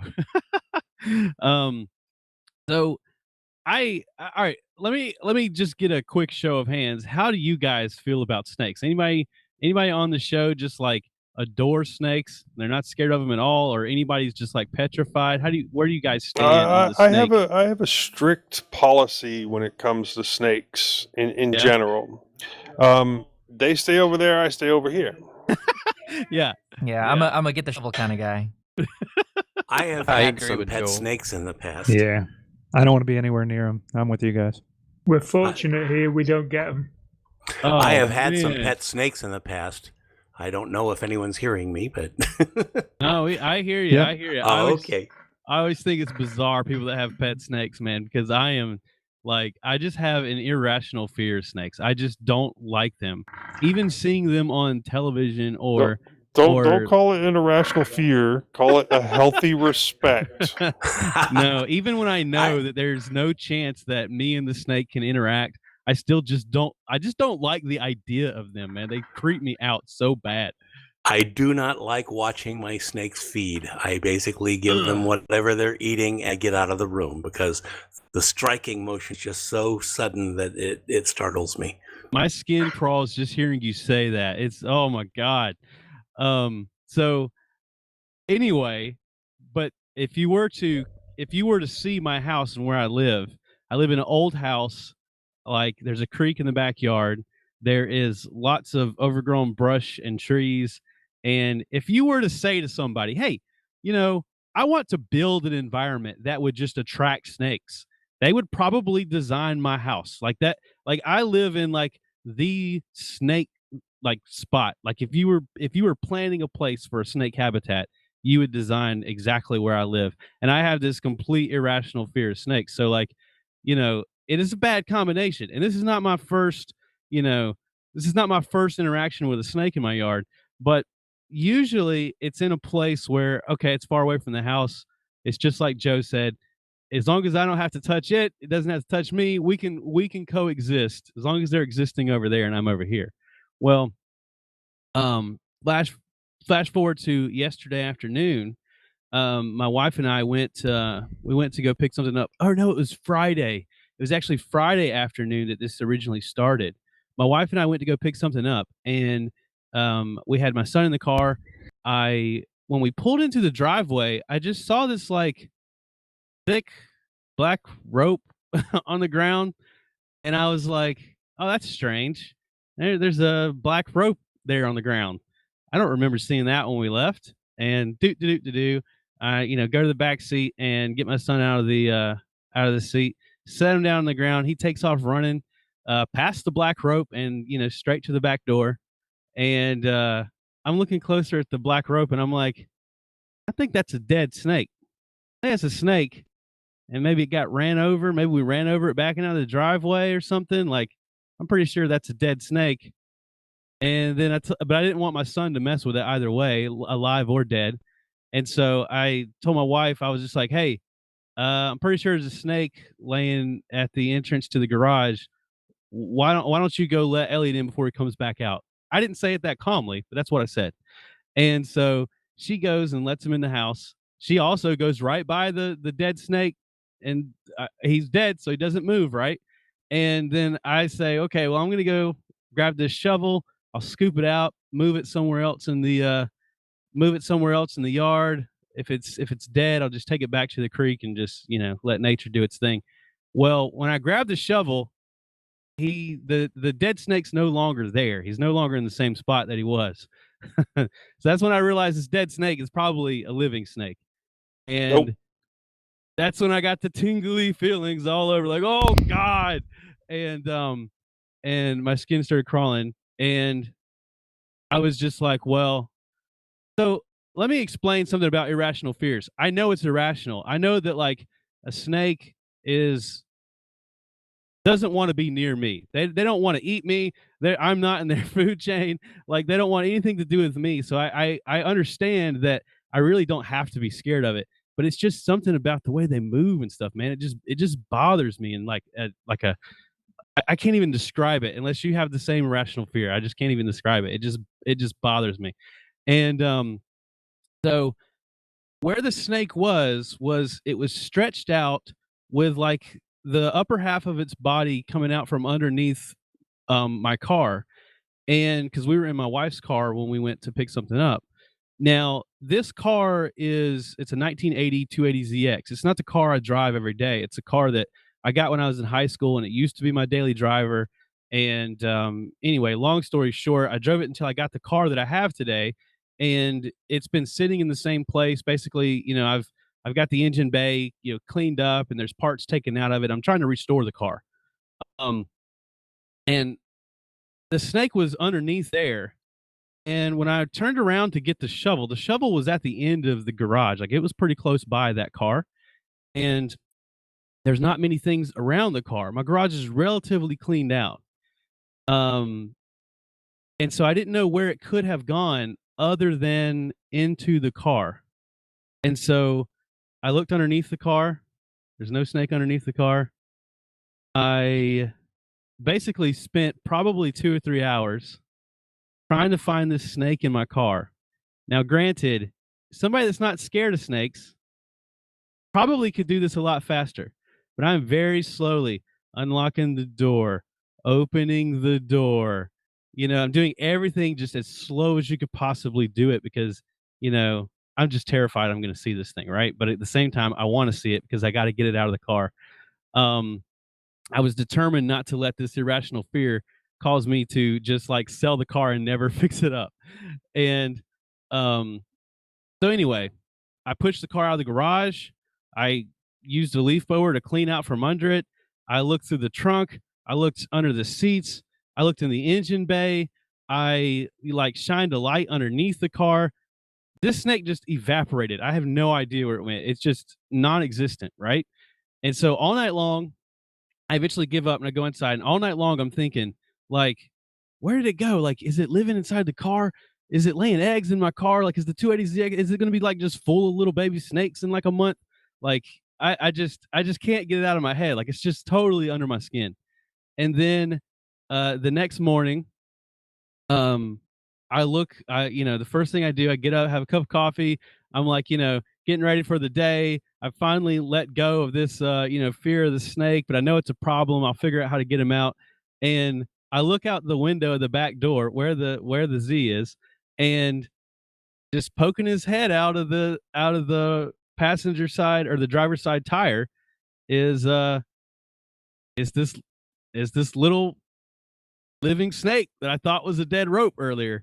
And he's just looking out, and this is his new apartment that he's living in, this wheel. And so I go into the garage and I check to see if, okay, if he sees me, is he going to stay there or is he going to run back in? Well, he saw me and he didn't run back in. He just stood there until he felt like, he needed to hide, and he slowly moved his head back into the tire. And I was just like, oh my gosh, oh man. So eventually what I ended up doing was I looked underneath the car, I shined a light. I'm telling you, when this snake, if you left the car for a little while, he would stick his head out of that hole. It's like like in the rims on the car, there was an opening and he would stick his head out. But then if you left him alone, he wouldn't go out any further than that. And I think what he was doing was watching for small birds or something, because I have a bird feeder, because last summer I had a bee problem and Leo told me to put a bird feeder up to get rid of the birds, which got rid of the birds, Leo, but I think it attracted a snake. Are you saying you're only now learning about the birds and the bees? See, you're changing up the habitat, man. You gotta roll with those punches. I know, and there's nothing. I don't know what's next on the food chain. It's not like I get a mongoose to live in my garage to keep the snakes out. Yeah, for sure. That's what you're supposed to do, right? And then you get a tiger. Mongooses are only effective against poisonous snakes. Yeah, you get a tiger and an eagle, and you just keep going. You just keep going around the food chain. You'll figure it out. So anyway, I ended up getting up the guts to take the tire off. So I jacked the car up, and again, I'm doing all this as slow as humanly possible because I don't want this thing to spring out at me, and because I know it's just gonna make me scream like a girl. And so I jack the car up and I take the tire off. No freaking snake. No snake there. And I'm like, oh God, where's he at? Like, is he getting inside the trunk of the car and then just coming back down? It's just so bizarre. So then I'm shining a light in all the places, I could see the gap between the body of the car and the differential, and there's nothing there, and I can see and I can look at all the little crevices and all the nooks and crannies of the car. Well, there is a suspension. I think it's a suspension control arm. It's the arm that connects from the body of your car to where your brake rotor and your tire and everything bolts on. And there's two itty bitty holes there, and I saw this snake outside of the car, and it was certainly larger in diameter than these two holes. And so I had kind of been ignoring those two holes because I was like, there's no way it could fit inside of there. There's no way it could fit inside of there. And so I'm shining lights in bigger places. And I can't see anything. I'm actually putting tape over some of the holes, because I'm thinking well, if it's not in there, I want to tape that off just so I know that it can't get any further. I had been all around these two little holes for a long time, and the snake knew I was there, so it wasn't coming out. But I shined a light, and I could tell that the texture that I was looking at by shining a light into the holes was not the same as, it wasn't rusty metal. So it wasn't like anything else in the car, which is completely rusted metal. And then I could tell that there's a little bit of a glare coming back whenever I shine the light in there. And then sure enough, I could see that it was scales. And so it was basically living inside this suspension control arm. And it had made its little house there. It had a nice little apartment with little patio views coming out of my tire. And I mean, there was perfect food. There's a bird feeder right next to him. And he had a pretty good little spot. But so what the heck do I do? How do I get him out of there? I can't, I don't all right, there's two reasons I don't want to kill him. For one thing, I'm pretty sure he's just a black snake, and I don't think he's like venomous or anything like that. I'd prefer him not to live in the garage or in the car, but I don't necessarily feel like I need to kill him. Tony, but I got to get him out. I think you found the rare Romulan black snake, complete with cloaking device. Hey, he's definitely a Romulan. He's a pretty sly guy, and if I kill him, if I like stick something in there, I try to kill him, then I'll never get him out of that part of my car. Like I would just have a dead snake in there forever. So I'm thinking, how do I get him out of here? So I started like waiting. Like I would just sit like, where he couldn't see me, and I would just sit there and like look at Reddit and for like 45 minutes, and sure enough, eventually he'd stick his head out, but he would never come all the way out. And so, finally I got the idea, what if I like spray some kind of chemical or something in there that he just doesn't want to be in there with? And so I got WD-40, and I thought I sprayed it in the hole once, didn't move. And then I'm thinking like, okay, I'm just going to have to like, maybe WD-40 is not strong enough. Maybe it doesn't have enough fumes, And I just said, well, maybe, I'll just try it one more time. And so I sprayed it again. And when I sprayed it this second time, dude, this snake that is way bigger than these two little holes just shoots straight up, like oil coming out of the ground, like I just struck oil. I mean, it looks like liquid. He just comes like spewing upwards and then back down on the ground, like at my feet. And it is way longer than I thought it was. And I think it's kind of puffing up now because it's like, pissed at me that I've gotten rid of his house. And it takes off running into the garage, slithers into the garage. No.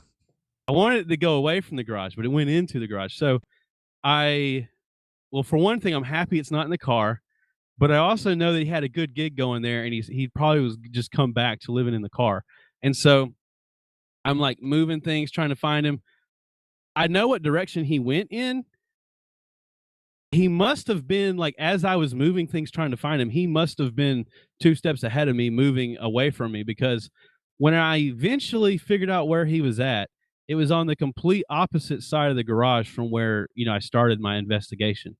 And I've got all this on camera because I have a doorbell camera. So all this is I'm on CCTV, and I finally found him, and I got him on the end of a rake, and I basically just scared him off into the woods. And now I'm wondering if that, like, is he going to come back and move back into my tire, or was that enough? Do you think he's like gone for good? Kind of doubt it. I moved the bird feeder to somewhere where I'm kind of okay with snakes being in the yard. I moved it away from the garage. Now I might get bees again. I don't know, but I'll just have to kill the bees, I guess. But yeah, so I guess WD-40 has a lot of uses, and snake repellent is apparently one of those uses that people don't know about. Yeah. So you could say that snake was keeping you in suspense the whole time. Yeah, it was. It was very suspenseful. Suspensionful. Yeah, exactly. Had to grease that snake to get rid of it. Yeah. I got lots of pictures of it while it was, because I'm telling you, it would, if you left the car for like 5 minutes, it would stick its head out. I got lots of pictures of it, and everybody I've showed the pictures to, I don't know about snakes. For all I know, it was a extremely poisonous snake. I have no idea, but everybody I've shown the pictures to, they say that, and based on the fact that it was really timid. Like whenever we walked by it the first time we saw it, it didn't even move. Like it wasn't even thinking about trying to scare us away or run away from us. It was literally just like, hey, you guys live here too. Cool, nice to meet you. He didn't even move whatsoever. Tony, in your neck, it was aggressive snake. In your neck of the woods, the only poisonous snakes either coil or live in water. Yeah, I'm moving with Tony. Yeah, well, this is just not. Oh, that's Bo. I'm sorry. In your neck of the woods, there are a couple poisonous snakes, but they are either coilers like rattlesnakes, yeah, or they are water snakes like cottonmouths. Well, we have. If it's black, it's not a poisonous snake. Period. We have I forget the name, but we do have one poisonous snake that's pretty common down here. And my dog actually got bit by one whenever she was a puppy, but she survived. It was just we took her to the vet right away. We knew it happened. But it was not. This snake looked nothing like that snake, so I knew it wasn't the same scenario. But I'm telling you that every year I have some sort of encounter with a snake. This was the most intense because, I mean, this snake literally was like living in my car. Like he was ready to just camp out there. So this has really put like a fire. It's lit a fire under me to this. That 280ZX needs to start and it needs to be driving. And if it's not, then I need to get rid of it because it can't just be a home for rodents in the yard. And now that I've scared the black snake out of my garage, there'll be more rodents that could live in it. So I don't know. Anyway, that was a dramatic experience for me having a crippling fear of snakes. So I don't know. I hope it was interesting for other people out there. Oh yeah. Yeah, we don't get much snakes around here, but if we do, they rattle. So yeah, If not- you know Yeah. when they're coming. If not interesting, at least entertaining. I hope so. I hope so, man. And dude, so here's my dilemma now. Is he going to come back? You know, like the thing I know for sure is that he doesn't like WD-40. So next time I'm going to give it a couple days. I'm just going to spray WD-40 in that hole and see if something comes out. And Yeah, that's pretty anytime I work on that car in that area, I'm going to just spray WD-40 into it. And that's also a part on the car that I had been thinking about replacing with like a more aftermarket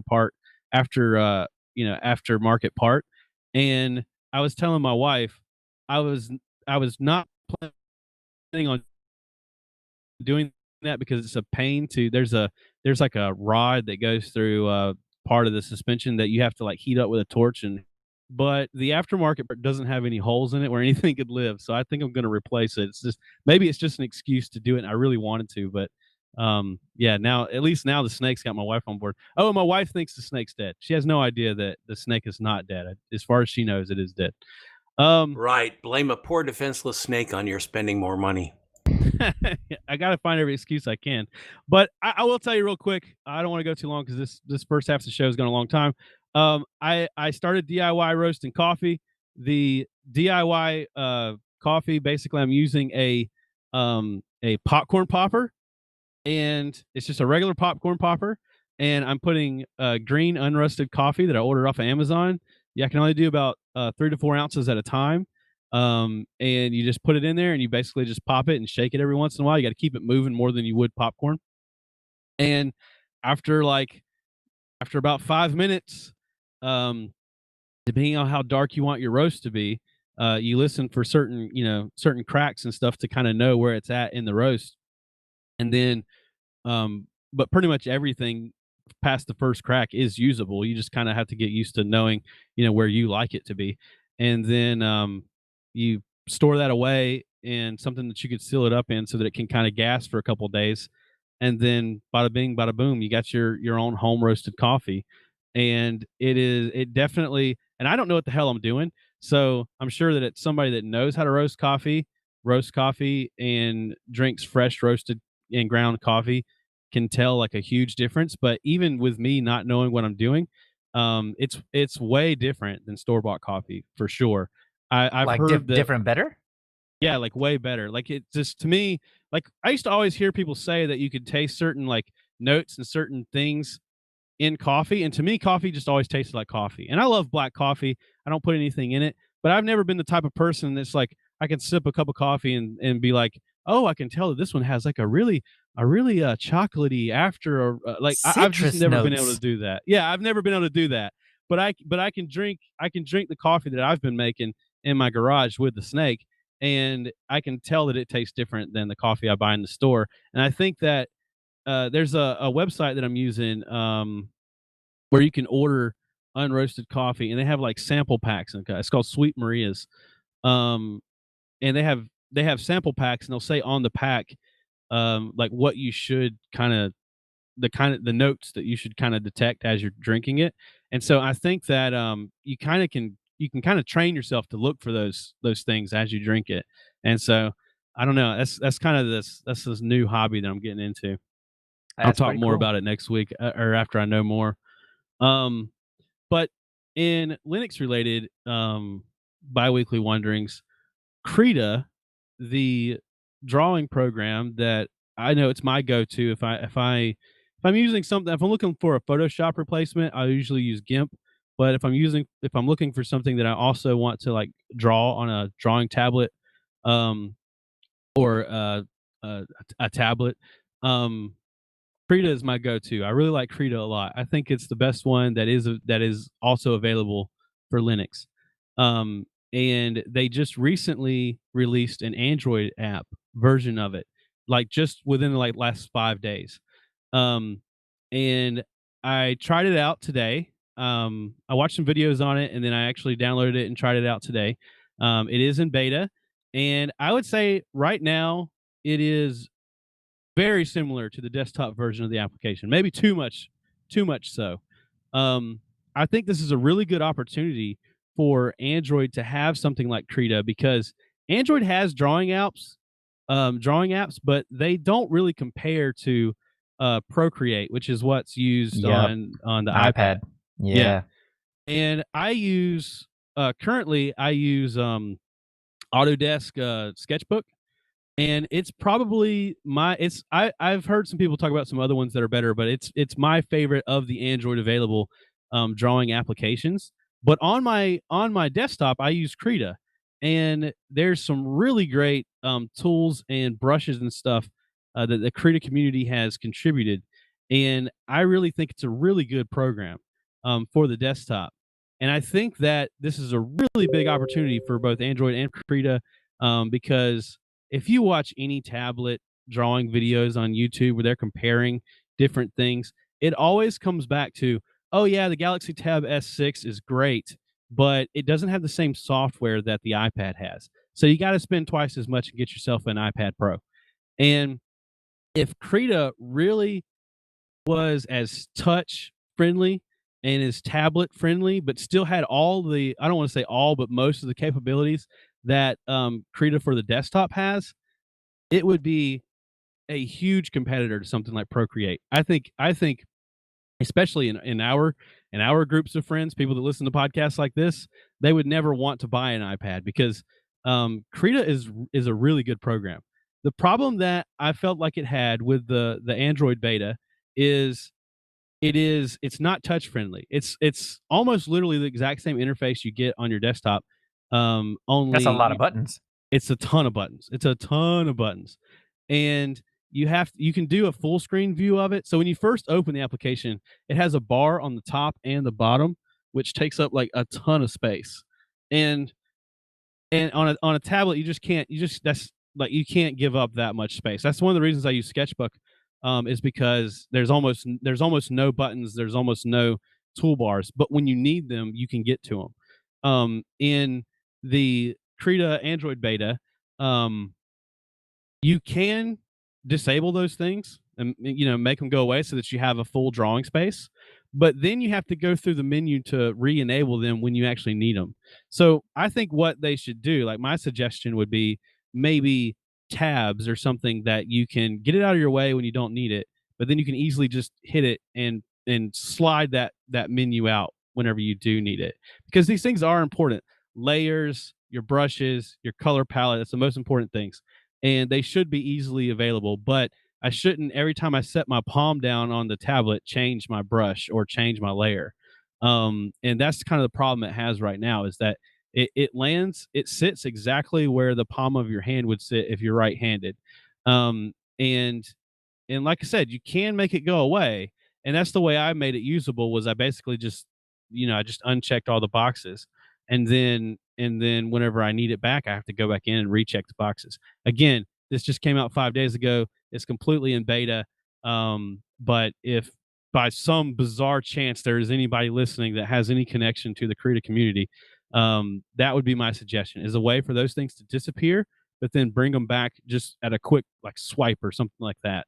And I think from that moment on, we've got a real competitor on Android compared to Procreate. That's awesome. That's really good to hear.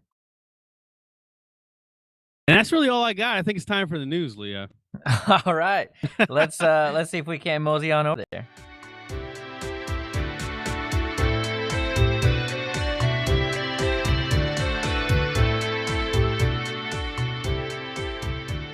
So in the news, we've got quite a few stories that we'll see if we can't blaze on through. But first up, we got GNOME claims victory in patent suit. So a few months ago, we were talking about GNOME getting sued by Rothschild Patent Imaging.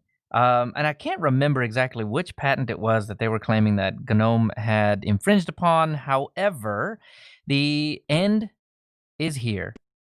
So we have the GNOME Foundation, Neil McGovern, saying, I'm exceptionally pleased that we have concluded this case. This will allow us to refocus our attention on creating a free software desktop and will ensure certainty for all free and open source software in the future. So, sounds like they came to an agreement, at least, as Lee Rothschild said, I'm pleased that we have managed to settle this issue amicably. I've always supported the innovation of open source software and its developers and encourage its innovation and adoption. So, yeah, I don't know how much of that is to save face and how much of that is absolutely 100% true and on point, but seems like GNOME is out of hot water and can start moving on. So, Pi stuff. What do we got here? The Raspberry Pi 4 has some new firmware that we're testing out now that will start to allow USB booting. So this is something that if you're using SD cards, you realize how slow those things can be. Well, not just slow, but they also, die really easily, especially with the number of read-writes that are happening while using an operating system. So this is something that has been on the older Pis for a really long time now, and this was one of the major complaints about the Pi 4 was that you couldn't do USB booting.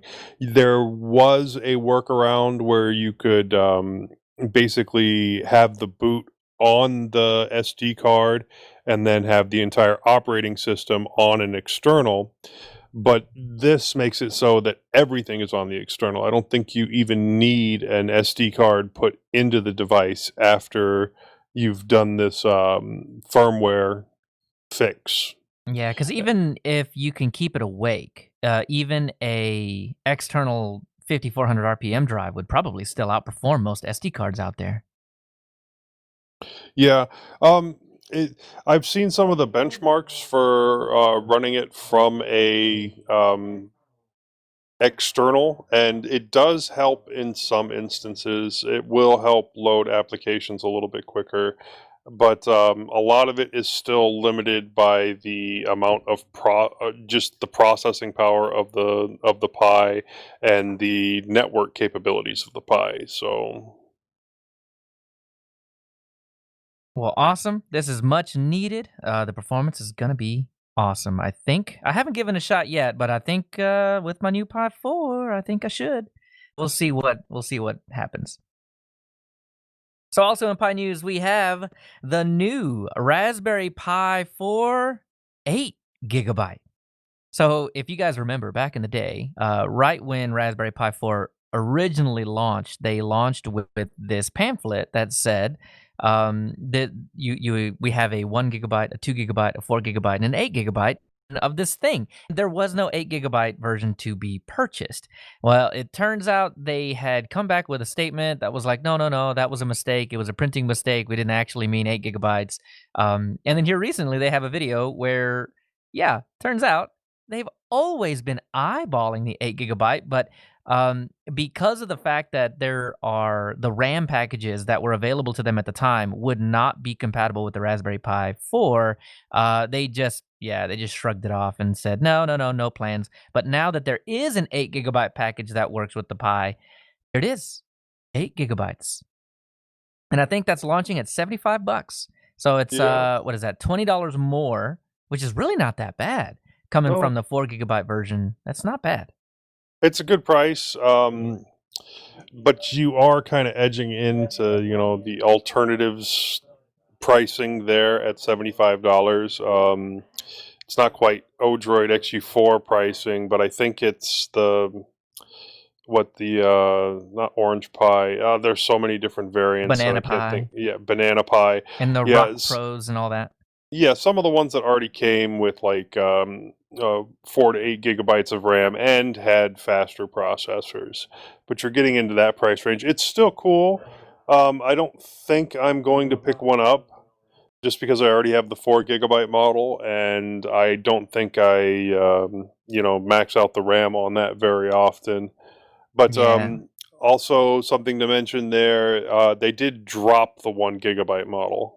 That's true. That is also true. But the 2 gigabyte model is in its $35 spot. So as far as that goes, it's just the same, but more for free.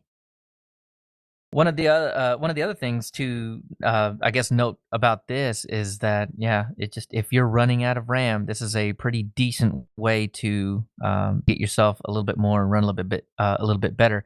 But the coolest thing I think is that even though there are alternatives out there that are at a competitive price or maybe even cheaper than the Pi, they are not a Pi. And I think that's one of the big selling points of having a Pi in the first place, is that it literally is a Raspberry Pi and will work with all of the other Raspberry Pi stuff that you already have. You don't have to buy new dongles. You don't have to buy new hats. You don't have to buy. If you already have them, they already work. So that's already a huge boon to that. Right. Part of what you're getting with the Raspberry Pi is the community around it and everything that's already been done for it. Now, you did lose some of that with the new architecture from the Raspberry Pi 4, but True. it is slowly getting built back up. And last thing in our Raspberry Pi news is Raspberry Pi OS is gonna be the new name for Raspbian. So no more Raspbian from here on out. Raspberry Pi OS. The cool thing about this is that it also comes with 64-bit support. Now this is in beta, so you can give it a shot if you want to do some testing for it. But this means more RAM can be accessed by one single application. This is going to be really good, especially now that we have this 8 gigabyte model where, once you hit that 3.5 gig or whatever maximum you can actually get a hold of on 32-bit software. Yeah, it's time to start thinking about upgrading to 64-bit. And if you're hitting that now, then you might want to try this beta out. Eric, you had mentioned that you were considering some Raspberry Pis on in some of the projects that you were working on, right? Yeah, we were looking at building a weather station for some of our clients out of Raspberry Pis. That is awesome. Do you have any idea which of the Pis you would have gone with, or you're still thinking about maybe? We weren't sure about a Pi. We were looking at a Pine. I forget which model, but the Pine has a very nice aluminum, almost like a electrical box case that's designed to be weatherproof. Ooh, now that is cool. Awesome. So next up, we have Microsoft is developing WinGet. Bo, you wanted to take this one. I think this story is bonkers, man. So Microsoft is developing WinGet, a native open source package manager for Windows. It uses repositories and trusted sources. It has functionality and flags such as install, shows, source, search, hash, validate, help, info, and version.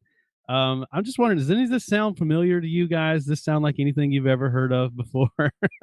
I'll be Debbie Downer after everybody gets their kicks in. So yeah, I mean, it's even called WinGet. I think Moss, you've got your name by the next story in the news. I think we could have a discussion after we kind of talk about that one. Is that okay? That's fine by me. Let me open this thing up. There is somebody. Well, hang on. Before we get into that a little bit, I need to talk directly about WinGet. So go ahead. I was just gonna say, I feel like these two stories are so connected. I mean, they are. It's impossible to see. It's impossible not to deny how similar WinGet is to apt-get. And then there's this added drama that's in addition to that. So I think WinGet is great. I think it's absolutely something that Windows has been needing for a long time and has been provided by third-party applications like Chocolatey, and they do it very well. Especially if you pay for it. You're able to set up your own repository, all kinds of fun stuff. So WinGet is not a package manager. Let me explain. Package managers do more than just install software and verify a hash. So, I mean, think about apt-get, right? I mean, you've got things where it will, oh, look, you need that software? Okay, cool. I'm going to go grab this dependency. I'm going to make sure that I have a list of all these dependencies. And when you remove the software, apt will take care of that as well. I'm assuming that this does that too. Like Turns WinGet out- doesn't handle dependencies? No. Well, okay. One of the reasons that it typically does not is because dependencies are more like app image in Windows than they are in, like Debs in Linux. So they can get around a lot of that by just bundling everything into the installer. But they're not giving you a package. They're giving you an installer. So this is really just automating the go to the website, download the exe, double click on the exe, next, and finish. That's really what's going on here. We could already do this with Active Directory and MSIs. So not saying that this is not great, because it absolutely is. It's just not quite to the level of Package Manager just yet. And here's a kicker. Right now, you can't uninstall applications with it. Yeah. So it's getting there. It's getting there. I respect them for this. This is actually something that's been a long time coming, and I'm glad that they have it, but not quite to Package Manager status just yet. Now, Moss, tell me another reason why I should dislike this. I want to say that while we're still on the positive note, true. I agree with you that this is something that Windows has needed for a long time, and I've actually had this discussion with the Windows guys at work. They pick on me and the other Linux guy, like, what's the repository? Why can't you? I just want to go to the website and download it. Like they act like that's the good paradigm, right? Whenever that's so archaic. Gross. But the distinction you're making is that because WinGet is just reaching out and getting a setup.exe, it's just getting an installer. It's not actually getting instructions on what to install and install it. That's the distinction between what this does and actually what a package manager does. Right. Apt will do a little bit more than WinGet. But when WinGet gets to that point where you can really do management of packages and not just installation, I will be the first one to admit, yep, full package manager in Windows. It's fantastic. Well, I had not considered that distinction, so I'm glad you explained that. Now, Moss, piss us all off. Okay. Microsoft unveiled WinGet at its Build virtual event earlier this month. At the time, Senior Program Manager Demetrius Nelson said, "What about insert any other package manager here? We think they're great. We have already talked with a few of the well-known package manager teams.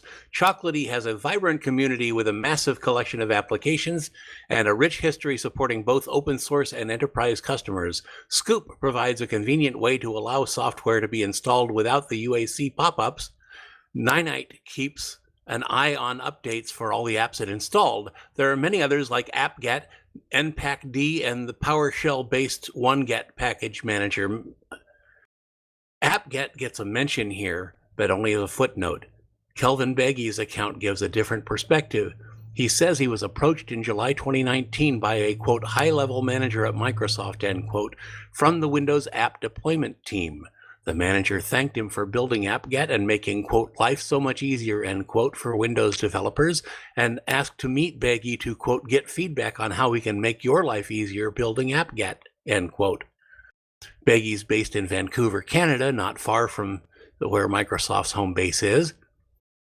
Microsoft replacing his service with its own alternative probably was not what Beggy had in mind when he agreed to meet. He explained the ideas behind apt-get and his plans for its future. Maybe Microsoft could support him with some Azure credit. Shortly afterwards, Beggy got an email from Microsoft asking whether he would consider, quote, spending more time dedicated to apt-get and potentially at Microsoft, end quote. Further discussion clarified the offer. Microsoft would use his code, and it would become Microsoft apt-get, or it might be renamed. In December, Beggy had a full day of interviews with Microsoft in Seattle, adding, quote, I thought everything went well, end quote. Then nothing, until just before Build 6 months later. Another email, quote, I wanted to take the time to tell you how much we appreciated your input and insights. We have been building the Windows Package Manager, and the first preview will go live tomorrow at Build, end quote. The message added, quote, our package manager will be open source, so obviously we would welcome any contribution from you, end quote. Oof. Confirmation that he was not being hired was disappointing, but Beggy had already concluded that it was not happening. He only became upset, he said, when he saw the announcement and the code on GitHub for Microsoft's WinGet. Quote, the core mechanics, terminology, the manifest format and structure, even the package's repository folder structure are very inspired by apt-get, end quote, he claimed. So this, I guess, fully hinges on what was the original license on apt-get that this Baggy guy had put together. If it were something like GPL v2, and as long as they are giving credit to the original source, Microsoft can do this. This is the same thing that happened to Redis, the Redis SQL, or not SQL, it was like a NoSQL database. I mean, these guys then ended up turning around and trying to change the license, and then the community really hated on them for that, and then AWS already had what they wanted anyway. So they were able to just either give out the new version of AWS database or whatever, and license it however they wanted to. So, is this another one of those situations where open source came back to bite you? Well, I don't think that the article or the original developer is trying to make the accusation that they did anything against the GPL. I think that it's more of a case of he feels like he didn't like the way they handled this whole process. Like he was kind of brought in like he was going to be some sort of consultant, and he would get credit and credibility for how much they used his original product and money and their design and money. Yeah, exactly. And then in the end, he's just barely a footnote in this whole development cycle. Yeah, and on a couple of days ago, Microsoft got back with, and this is an article from the Register, so I mean, grains of salt and all. But Microsoft has gotten back to us with a comment, they say, and the comment was, "We regret to hear about this candidate's experience and are reviewing the circumstances internally." How canned? Yeah, I know. That response is just like, oh, he must have applied for a job and didn't get it. Yeah, we regret to inform you. This is, when I read the first article, I was kind of excited about it because I do think this is something Windows is needed. And I think it's an acknowledgement of like, I think this is what's missing is I think that there should be an acknowledgement that this came from the Linux community. Like this is a paradigm that we've had for a long time. And it's actually, there's a lot of evidence to show that it was directly based on, an open source project. And I just don't think that the way they're delivering this, it's just not giving its due respect. Hey, but they Microsoft heart open loves source. Linux. Yeah, Microsoft they heart open loves source, man. Linux. Oh yeah, hard open source and all that, and they've changed. They're so much better than they were in the old days. It's a new Microsoft. That's it. It's just go ahead. It's just bad etiquette, I guess. I mean, it's fair play, I suppose, from a license standpoint. Oh yeah, but, it certainly is. Yeah, I don't think they did anything wrong licensing wise. I mean, I think they're totally able to do this, and this is part of our open source, open community philosophy. Like, I mean, like it's just like you said, Leo. Like, this is one of those cases where open source came back to bite us. Like, I think that this is the type of thing that I don't think it's a bad thing that Microsoft is using this to make something new, and theoretically they're open sourcing what they made. I think it's just, I don't know, because it's Microsoft, it kind of stings that there's like not as much acknowledgement. Absolutely. And we have projects that do the exact opposite. We have Wine, and there was trouble early on with the Wine project and all of that. So, turnabout and all. Well, still on that Windows train, one quick thing. If you have a Windows install and it's prompting you, I don't think it is, but if it is prompting you to update to version 2004, maybe don't. There is a laundry list of massive game-changing bugs that have come out, and Microsoft has, their whole, maybe you should hold off just for a little bit. This is only for the insiders, right? This is released. It's actually released. So be careful. If you're going to 2004, how funny is that? It's 2004. The Windows 2004 update. Huh. Yeah. Huh. All right. Well, anyway, so going to Windows 2004, probably not the best choice right now. A couple of the spotlights are difficulty connecting to more than one Bluetooth device, errors or issues during or after updating devices with Connexent ISST audio drivers, no mouse input with apps and games using game input redistributable, issues with older drivers for NVIDIA display adapters, and more and more and more. I think there's about 10 or 12 of these things that you need to watch out for. So hold off for a week or two till they work out those kinks and issue some updates of the update. So next up, PineTab may update. Yes, the May update was actually on May 15th, which was right about the time we recorded the last show, or just a couple days prior, but picked up on it after the fact. So here it is. But there is a lot in, or excuse me, this should be the Pine 64 May update. That was my bad. Largely, I wanted to highlight PineTab stuff, but there's a lot more to this May update than that, and I'm only going to hit the highlights here, so certainly feel free to head over to pinetab.org and check out the May update in full. But the PineTab pre-orders were announced to be made available later this month, yet here we are May 31st, and I didn't readily see an option for pre-order on the site just yet, but I either missed something or that's still coming. The cost of the PineTab, we may have discussed before, but it's $99.99, and then the optional backlit keyboard is only $19.99. So both of those will cost you the whopping sum of US about $120. So quite a deal. That is a very inexpensive device. It's going to ship with UBports Ubuntu Touch on it. And one of the things that I think may be new in terms of news with this device is there are expansion options that you can get with the purchase of an adapter board. I think that's going to be coming later. But if you get this adapter board, I believe the tablet already has an optional M2 slot that you can use. But if you get the adapter board, it's going to give you M2 SATA SSD add-on, M2 LTE, and also GPS add-on, and then you get the like a long-range WAN module add-on that you can use, also RTL SDR module add-on, which I believe is for radio, and you can only use one of those modules at a time, but you can I think potentially fill all those slots. You can just only use one at a time. So that's pretty cool. The modular stuff, true to form with Pine 64, seems like it's going to be pretty cool for this tablet. I'm not going to go over all the specs on this thing. We hit that before, so it's a relatively low powered device. That's one of the reasons I think they're going with UBports Ubuntu Touch on this thing.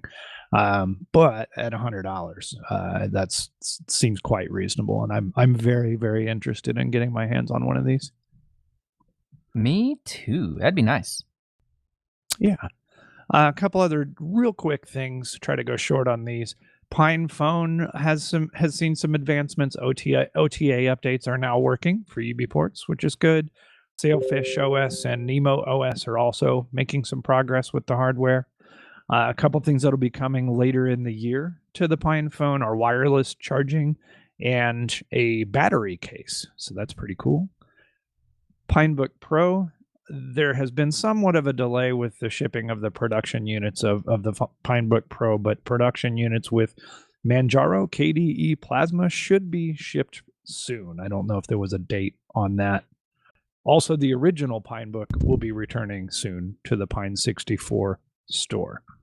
Last on the Pine Time, it is now able to communicate with both Linux and Android. This is very much still a development device at this time, but that's still pretty exciting news for a $25 watch to see those advancements. And I know that this was supposed to work with Linux phones. I don't recall seeing anything about Android before. Not to say that that's new. I just don't recall seeing it. So, yeah, a $25 watch that will work with both Linux and Android phones. That is a pretty exciting prospect, even if it's still in a dev phase right now. So that's all on the Pine stuff. Tony, if I may, one thing as a business owner, I have been very impressed with how the Pine 64 organization has gone about introducing and updating and marketing these products.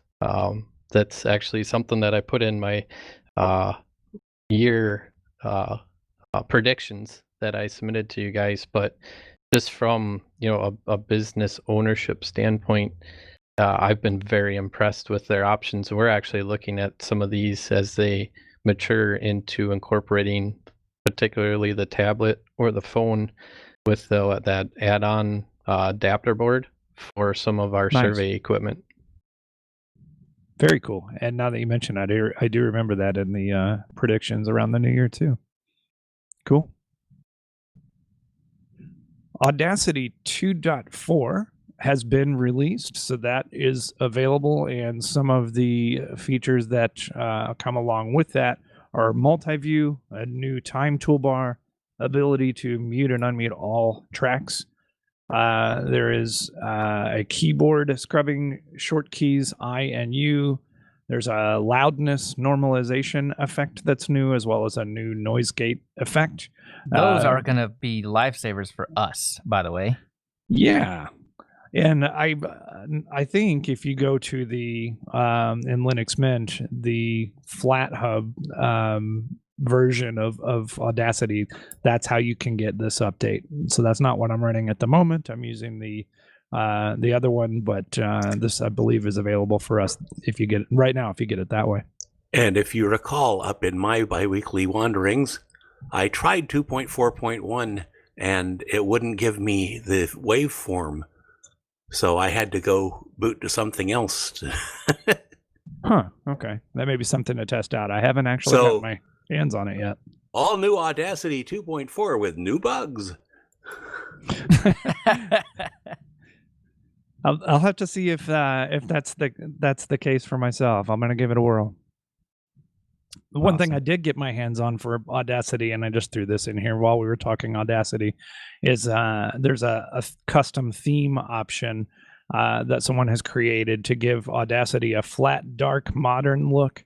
I did give that a whirl just for the heck of it. Although truly, I don't care what Audacity looks like. Audacity just looks like Audacity always has, and that's A-okay with me. It just works. But you can go check that out if you want to give it a shot.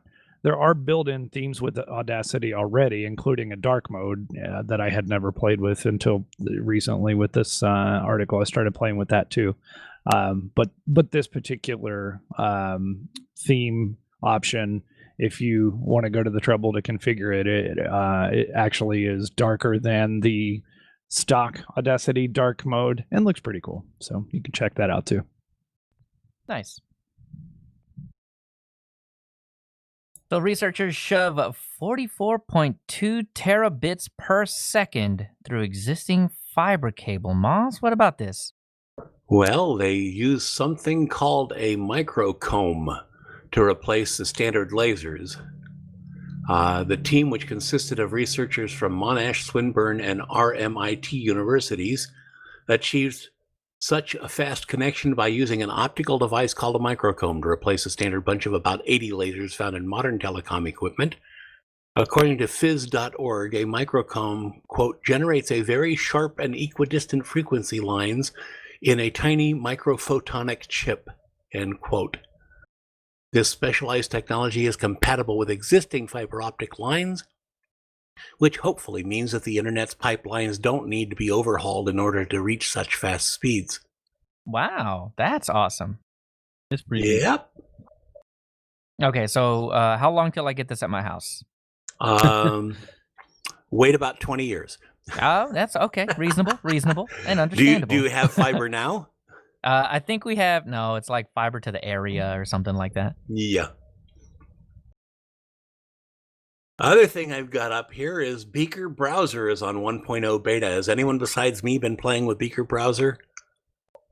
Unfortunately not. What's its claim to fame? It's a whole new concept of the internet where you basically have to remain online all the time, but your stuff remains available to everyone using the system. It's a new way of writing your website and of making it available to other users. Cool. So like distributed something. Right. Cool. All right. However, they were using a DAT protocol, and they have switched to hypercore with their beta. And I don't really know what all of that means, but check out Beaker Browser. Again, you have to stay online for you to be on their net.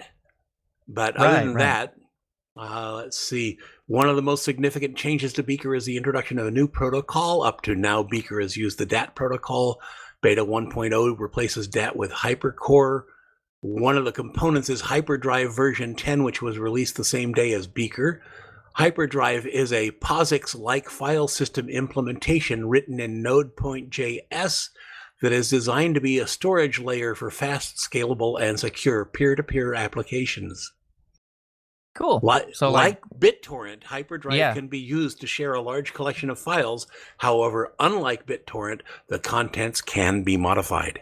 That's what I was gonna say. It's like the internet, but in torrents. That's pretty cool. Yeah, that is pretty neat. I'm on their website now. It's peer-to-peer web browser. I'll have to look into this. Yeah, real distributed internet. There's no way it can go down kind of at that point, as long as you have the backbone available somewhere. Cool. So one thing I forgot, the news story about the version 2004 for Windows, that was submitted by Londoner. So thanks for that, by the way. I forgot to mention that earlier. And lastly, I've got Ubuntu Unity, speaking of 2004. 2004 gets another version. So they've been revving this thing over and over and over again to slightly make it better from one revision to another. So while it is a long-term support, while it is on the Ubuntu long-term support stream, it is not itself long-term support, because there's a lot of fixes that he's got to make to get Ubuntu Unity running the way that it should. So I imagine by 2204, we'll have a proper long-term support release. And remember, this is a 10-year-old kid working on this, and it's not his first OS. Yeah, it's crazy. It's crazy the knowledge this guy has. So anyway, so some changes. LightDM is used now instead of GDM3 to lighten up the boot. Nemo instead of Nautilus. The default wallpaper is you have a bunch of different options.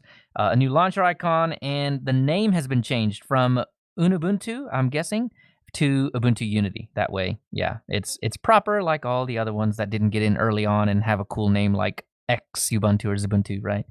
So anyway, that'll do it for the news. So I guess that means that we can go ahead and move on to the security update.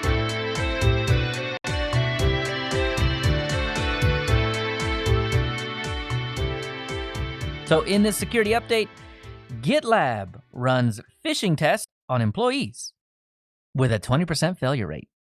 Ooh. Well, I don't know. I'm on the fence about these tests. I mean, you kind of have to know which of your employees are most vulnerable, and without doing something like this, it's very hard to know. However, you really gotta, I think, consider the other end of this. Your IT group, your CIO, whatever, CISO, you are tricking your own employees, and you have to understand the fact that might damage trust between the users and those that are the admins in some capacity. So I don't know. I have not figured out which side of this I'm sitting on. What about you guys? Oh, Good, look, bad? I've got a new friend in the Netherlands. Click. Exactly right. Well, see, but the thing about these is not that you're doing weird phishing things that's absolutely obvious. You're using, or at least faking, the emails coming from the CISO or something like that, right? You've got to know that there is more than just random thing from the Netherlands or whatever. There's really trust that you're leveraging here by saying, this email's from the CISO or whatever, and he says that he needs to check your password, right? Obviously, I think most of us that are listening to this show wouldn't respond to an email like that. But again, on the other end of that coin, on the other side of that coin, you got to know who's vulnerable. So totally understand why they did it, but I don't know. They don't sit well with me. It's also a fairly common practice amongst big business. It is, and I don't disagree with that at all. But anyway, 20% failure rate. Yeah. I mean, the bottom line to all of this is test or no test or whatever. Stop sending your password over email. What are you doing? Just don't do that. That is a really horrible thing to do. Test or no test. Just stop. Stop doing that. One of the things that I have taken to doing is we have a policy at work now where where you don't do that and all that kind of stuff, and there's standard operating procedure for all that kind of thing. But if something ever comes over to my desk like that, I pick up the phone. And I call that person and I'm like, hey, do you really want my password? And that is enough. No, I didn't send an email like that. What are you talking about? Then boom, you know that it's phishing. Or if they did ask for your password over email, you can shake your head furiously on the other end of that phone and they can't see that you're doing that and that you're angry about it, right? Then you're like, you probably shouldn't do that. So let me just come to your office and we can chat about something like that, right? So if it's anything that you feel like is a little too sensitive for email, just pick up the phone. I'm not a phone guy. I hate talking on the phone, but just pick up the phone and call that person so you can shake your head furiously one way or the other. Anyway, well, that was a really, really quick security update.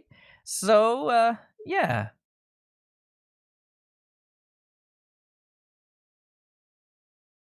Let's move on down to our Linux innards.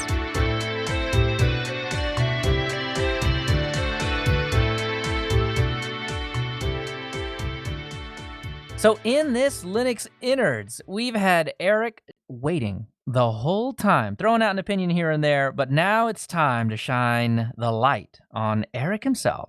So Eric, thanks for coming on the show. I appreciate you being here. Thank you.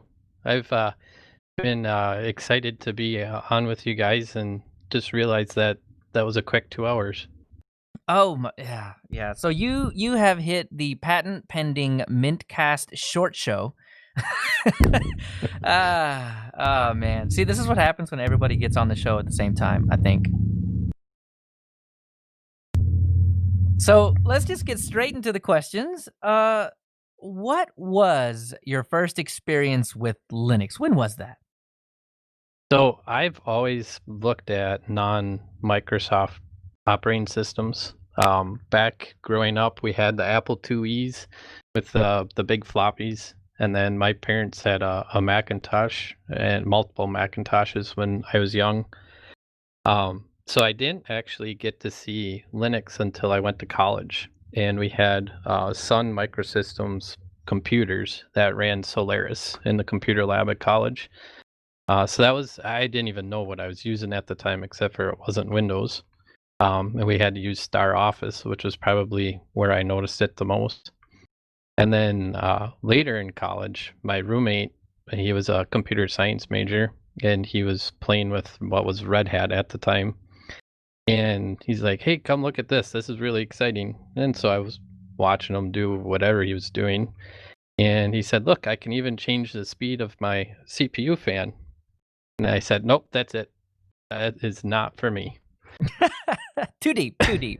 Too deep. So ever since then, running Windows in my professional career and at home until my wife and I had bought the engineering business in 2017, and they were running Windows 7, and I had Windows 10 on my computer, and a combination of running Windows 7, coming up to the end of life, and I had a Windows 10, the update that you always hear during a client meeting. I was doing a presentation with a client, and the Windows 10 update went on automatically, and that was not real impressive for myself or for the clients.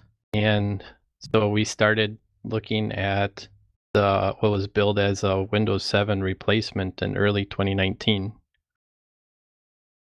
That's the start of the fire hose. So the catalyst was Windows kind of just decided to do what it was going to do right in front of everybody, huh?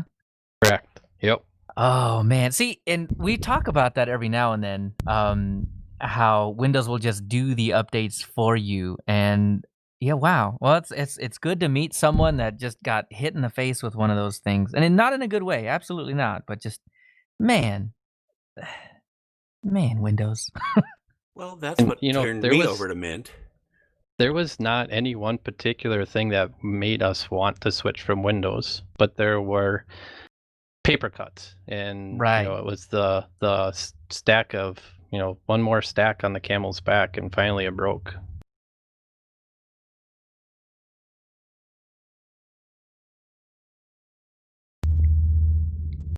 Joe? Okay. So, what was your very first Linux distro?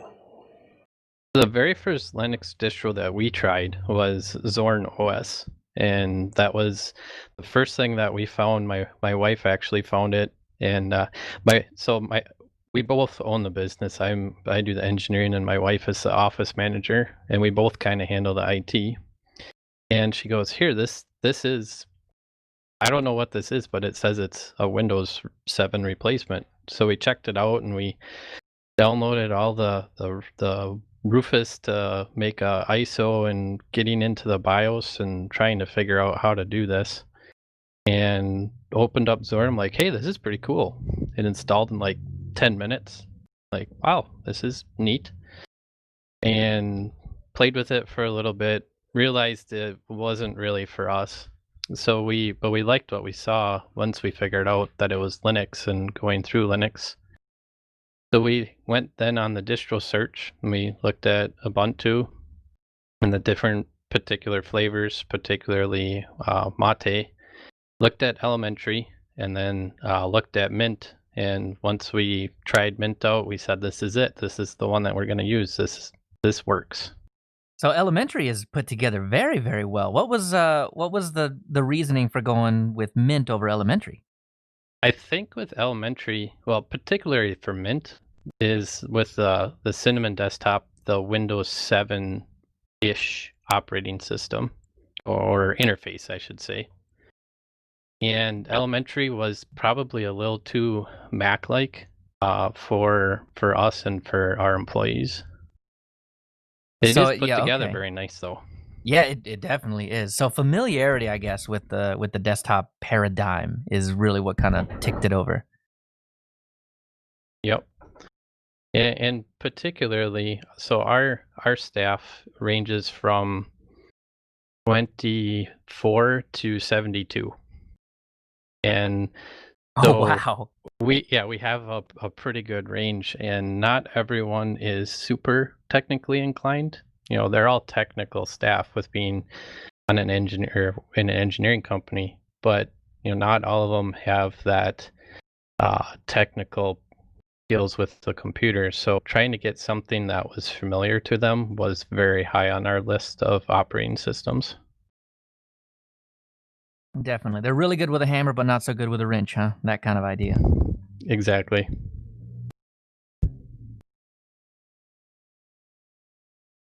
So, Eric, what would a typical Linux workflow for you entail? So, as being the owner, I do not do as much of the hard engineering work. So the majority of my work is in Office documents. We use LibreOffice for word processing and spreadsheets. I do a lot of proposals for new projects, to bring in new work. A lot of spreadsheet work. I personally do a ton of PDF editing. Almost all of our products to clients, to regulators, because almost all of our projects get reviewed in one form or another. To contractors are all submitted electronically. We don't print much out anymore. So PDF editing is really big on our list. We use Telegram a lot for internal communication, one-on-one. We make teams up for particular projects. We do That's a lot. really interesting. It works good. It's probably the 4th or 5th messaging system we've used, and it's by far the most flexible for internal to our office. But then also a lot of the other ones were computer only, where this Telegram can be on any device. So we have guys that are out in the field and they have a question on either a piece of equipment or something that's getting built, and almost real time they can send pictures back into the office, or vice versa. We can take a PDF or a screenshot off one of our CAD programs and send it to them, and then they can type on it, and it makes for some very fast interaction even out in the field. Do you have any security concerns using that? Everything that we're doing on Telegram is really not that secure anyway, as far as what we're talking about. Okay. So, I mean, we do have concerns with that, but I guess it's no different than being on a phone call for the most part. Yeah, I Because think the private conversations that you can have in Telegram are end-to-end encrypted, and the server doesn't have the key. So as far as I know, as long as you're in that mode with that private conversation, Well- you should be okay. I know some large corporations that have a problem with even like WhatsApp, which has end-to-end encryption, and you're not supposed to do any secure or private data over WhatsApp, despite the fact that it should be completely secure. Well, the thing about WhatsApp, I think, is that you're going to end up in a situation where you want it on multiple devices, and that key has to be shared. So with Telegram, you can't share that key. It's on your phone, and that's or it's on the main device that Telegram is being used on or set up on. So that key never leaves that device. So I don't know if WhatsApp does it any differently than what I'm thinking, but I don't know. As far as Telegram goes, that's probably the secure option if you're going to go down that road. Yeah, so particularly on that question, if we have something like, we don't send passwords or anything through it, but doing a lot of that we would handle just with a phone call. But as far as the drawings or the pictures, most of them, by the time we're constructing them, have been through the regulations or the regulatory review, so they're all public record anyway. Awesome. We use Thunderbird for email, and actually we have for years. We were using Thunderbird when we were on Windows. We do Zoom a lot. We've done Zoom for many, many years before it got popular here in the last couple months. We will actually do remote client meetings with reviewing our designs on CAD. We found that our plans, as they're in PDF, are black and white, but on CAD, almost everybody draws on a black background, which has been a dark mode theme for probably about 15 years. When you're staring at it, you need it. Yeah, when you're looking at it that long, but you can color code. You got 256 different colors for different lines or different thicknesses, and you can really see a lot more what we're doing. It really helps with clients. Plus, then it cuts down on our distance, because we'll travel about 5 to 6 hours to some of our clients. Can I just ask a question related to the actual hardware? Do Sure. you employ a IT consultant, or do you do all that internally? We did when we were using Windows, until, as I was working with a guy, I realized that I knew more than he did. And so then we decided to internalize it. And so between my wife and myself, we do all of our own IT. And that's actually something that has been a lot easier to do with switching to Linux. Right. So do you control the update process, or do you allow the users to do their own updates? Nope, we control all of that ourselves. But it, the nice thing with the way Linux does its updates is, you don't have to update. It lets you know that it's there, particularly in Mint, where it just gives you that little blue eye icon in the shield. It's so I know that it's there, and then I'll just wait till the staff leave for the day and go by, and within half an hour I can have our 15 computers updated. Cool. So then the one thing that we don't do, and we'll talk about it a little bit later, is our design programs. We use AutoCAD, which is the main CAD program probably for the majority of industry. And then we use a 3D program called Carlson 3D that does like site designs, from anywhere from an acre to 500 acres are some of our sites. So we have all of that in a 3D model. Those we still have to run in Windows. And then we also do a lot with aerial photography. So we're looking at Google Earth images when we're looking at sites. It's a lot easier to get the lay of the land, especially remotely, when you can see an aerial. And then we have some government-specific programs for calculations, particularly here in the United States. If you're doing anything with hydraulics and hydrology for streams and rivers and dams, you're using a lot of programs that the federal government and the Army Corps of Engineers have designed. Oh.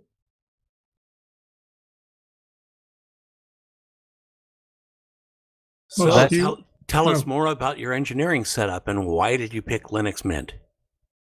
So that's kind of a loaded question, but so reel me in if I could talk about engineering probably as long as Leo talks about computers. So Oh man, that's a challenge.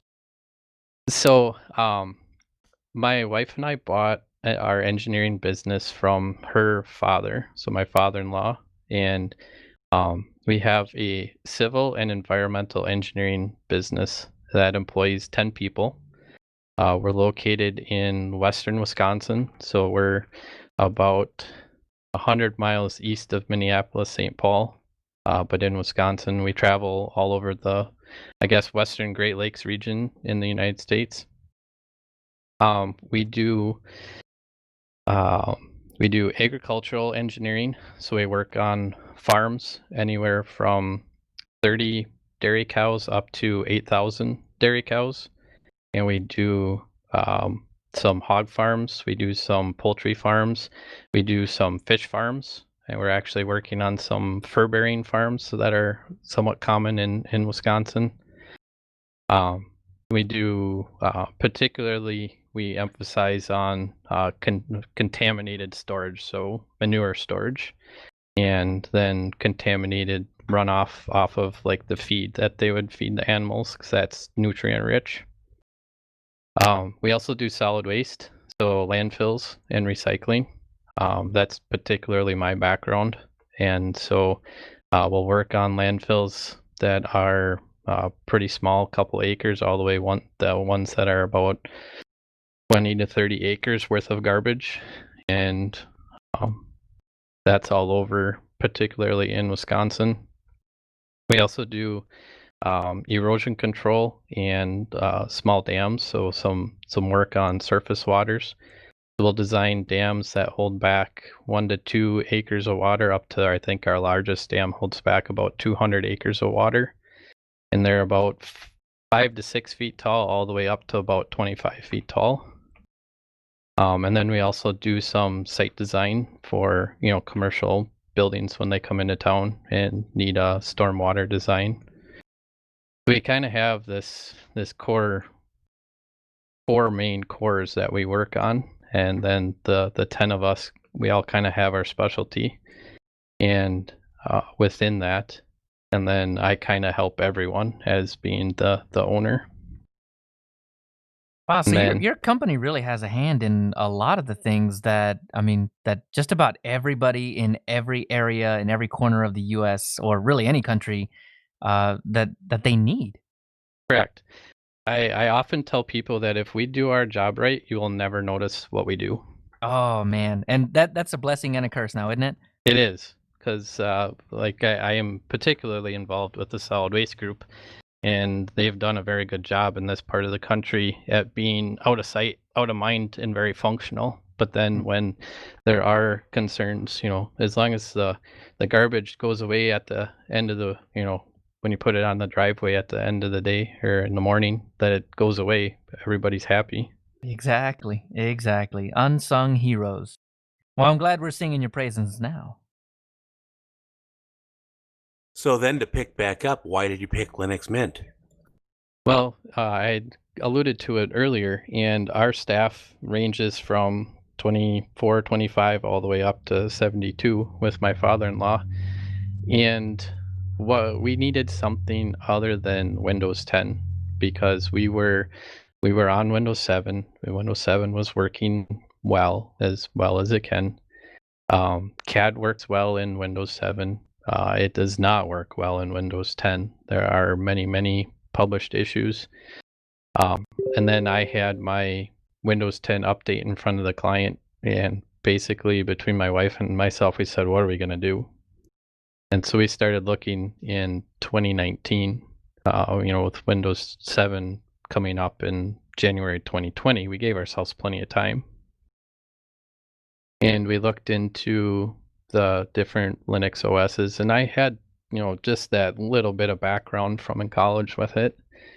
And looking and doing the research and just seeing how the update process worked and the installation process worked, we knew that we could do Linux. It was just a matter of getting, basically getting our staff to say, yes, we will do this with you. And that's where as soon as we looked at Linux Mint, we were looking at 19.1 with the Cinnamon desktop. As soon as we installed it, we said, this will work. This is it, because it's so familiar to a Windows user for just where you find things. You go to the lower left-hand corner and click what is the start menu on Windows, and all of your your settings and your programs and all of that is right there. And it's so similar. We're like, this is something we can basically sell to our staff and say that this has the reliability, it won't update, it's much faster. Because what we ended up doing was installing it on some of our current machines that we had extra at the time, and it was much faster for the same hardware than Windows 7. And as we got further and further along, what we did is we actually used one of our new hires as a guinea pig. We said, just so you know, when we hire you, we're going to give you this new operating system, and it's called Linux, and you're going to be our guinea pig. And he was cool with it. He's still probably our most advanced Linux user in the office, other than my wife and myself.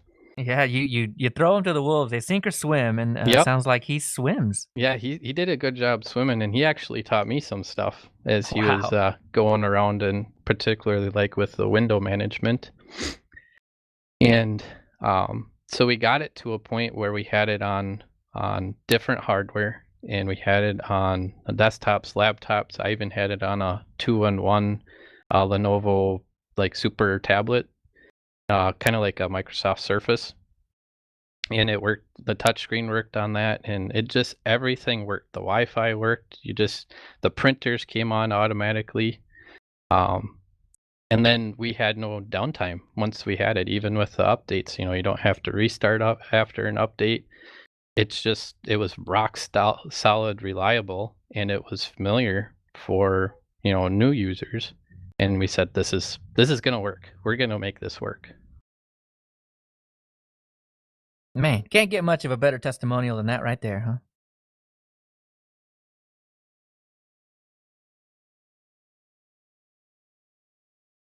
Bo? Yeah, sorry, I was muted there for a second. Oh, there you are. So does Linux do everything you need in a system? That's a good question, and unfortunately the answer is no. But we're getting closer and closer every day. Our CAD software and our CAD and our 3D design software, just as a whole across the industry, is not well represented in Linux. There are some out there. We've tried some, but they do not have the robustness and basically the industry adoption that AutoCAD, made by Autodesk, in particularly has.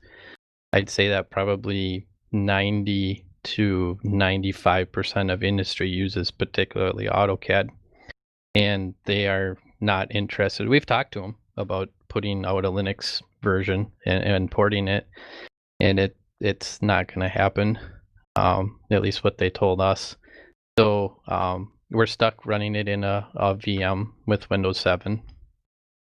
Our accounting software is web browser based, but it's limited to Internet Explorer, Internet Edge due to their internal programming. So I'm one of those few people that is waiting for Internet Edge to come out for Linux, because it will allow 2 of my staff to almost go entirely Linux and ditch the VMs. So there is a use case for Internet Edge on Linux. It's just maybe a very small use case.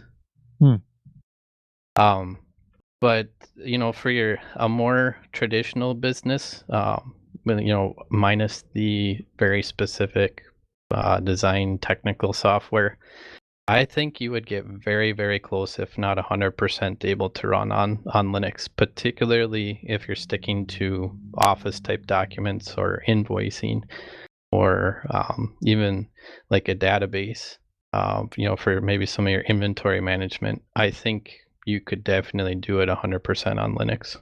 Yeah, we're at that point at where I work, where until, like I think I mentioned it a show or two ago, but until that policy comes out that says you cannot use it, I'm able to do my entire job just straight from Linux. It's really great. I will admit that unless I get into CAD to help one of the guys, I am probably in Linux 100% of the day for 4.5 days out of the week. Wow. I am in Linux Mint almost all the time. Really, the only time that I get into the Windows 7 virtual machine is for our accounting system. Okay.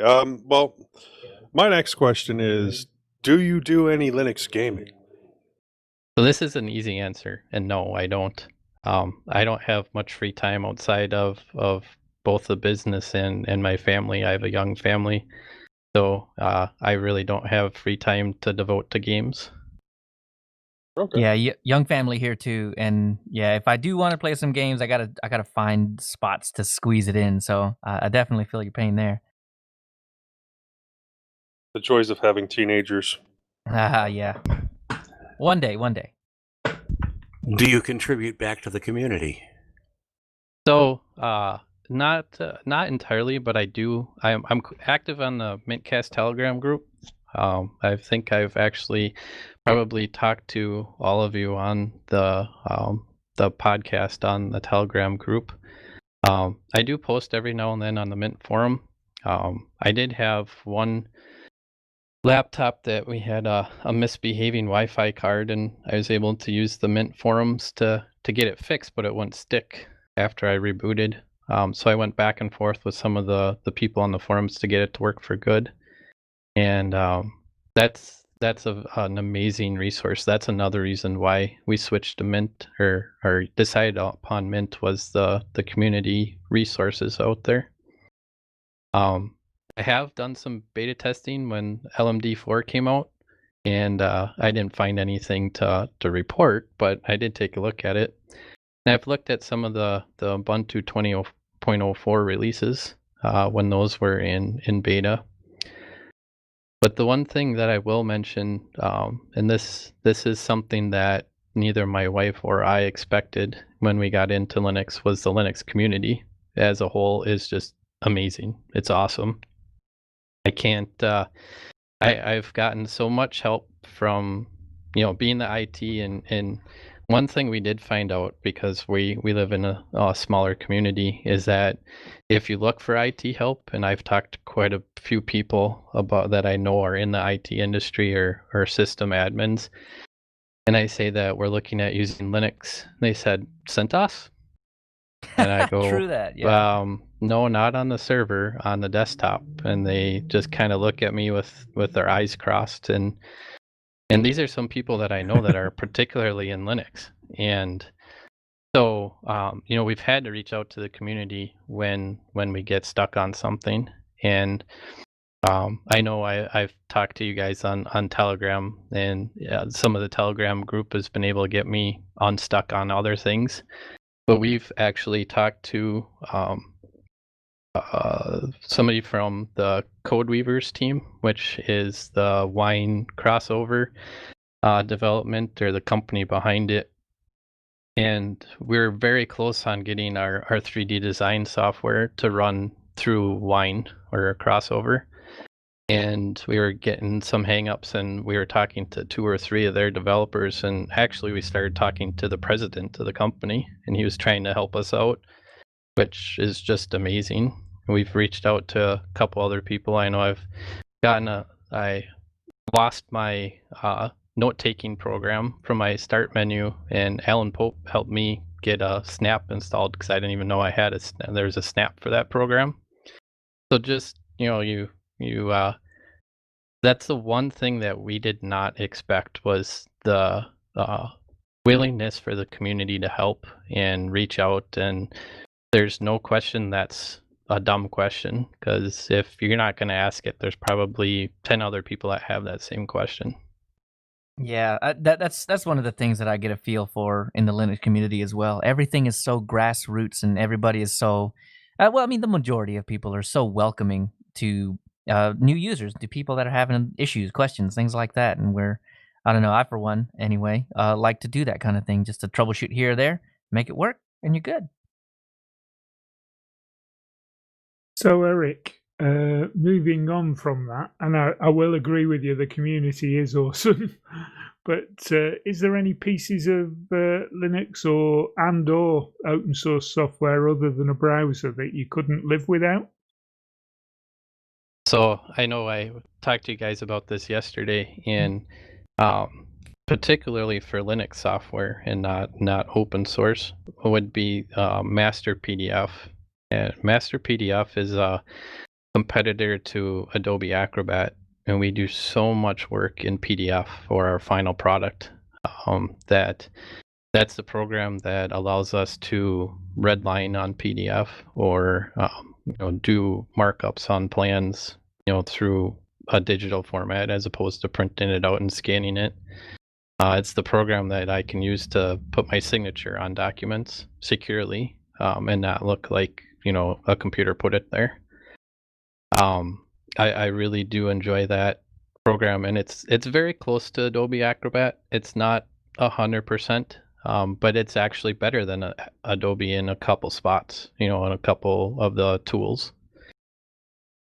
Cool. As far as open source, I would have to say Bitwarden. With being now in the IT for the company and just for the company and personal, and I have way too many passwords to keep track of. And Bitwarden, I've tried quite a few of the password managers, and Bitwarden is by far the best. And that's one that I was not aware of until I started listening to some other podcasts and people had talked about it. Yeah, cool. Nice. We had someone on the show or right into the show asking about signing PDF documents a while back. So I guess Master PDF would have been something we could have pointed them to.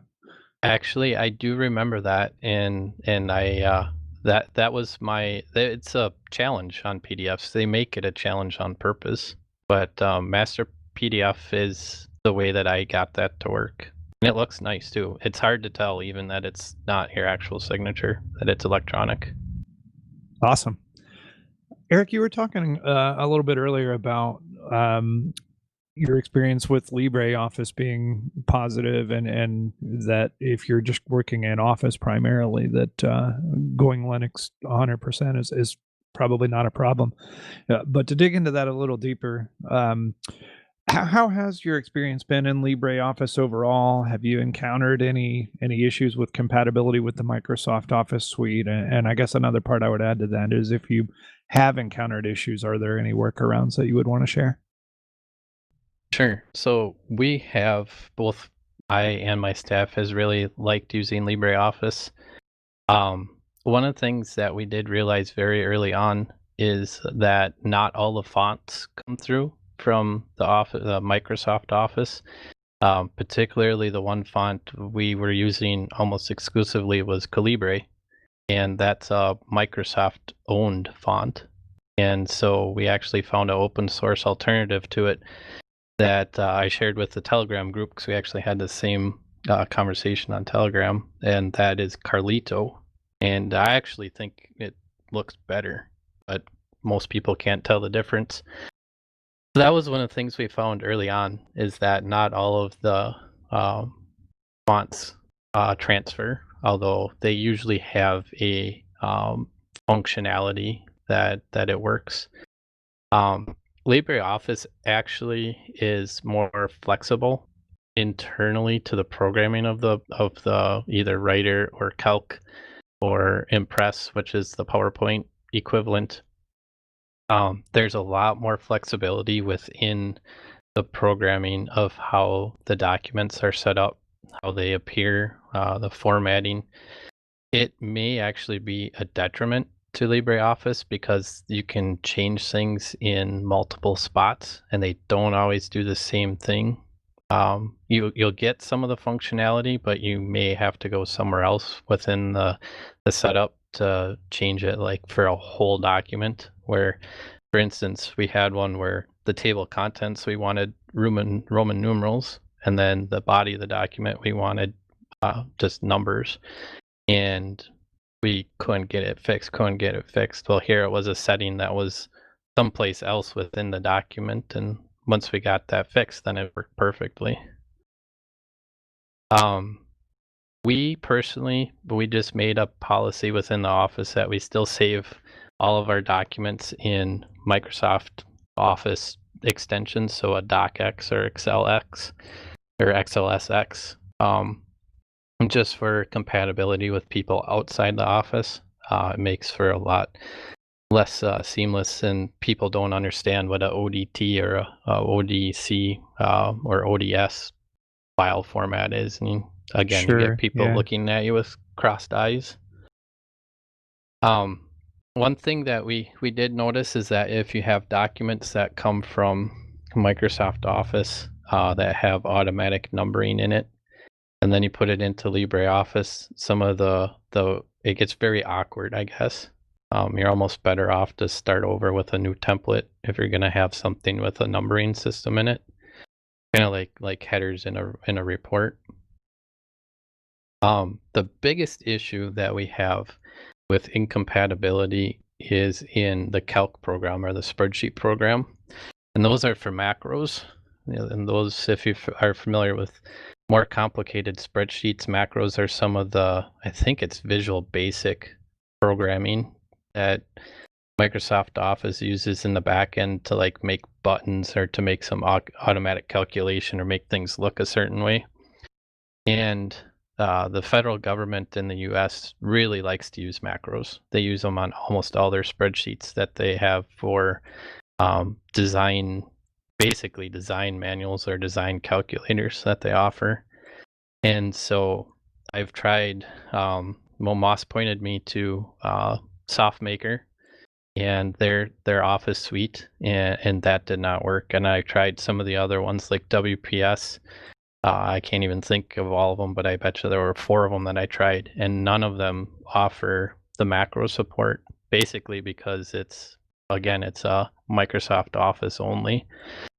So there's one spreadsheet that I have to use, particularly on the landfill work that we do, that I have to fire up one of the old machines that actually runs Windows 7 natively with Office 2013, because it's a spreadsheet from 2004, and that was the last time it got updated. But if you stay away from macros, and other than it being a little awkward in a couple spots, I actually really, really like LibreOffice. I have got to stop talking about SoftMaker Office. They haven't paid me a penny yet. I will, however, point out to them.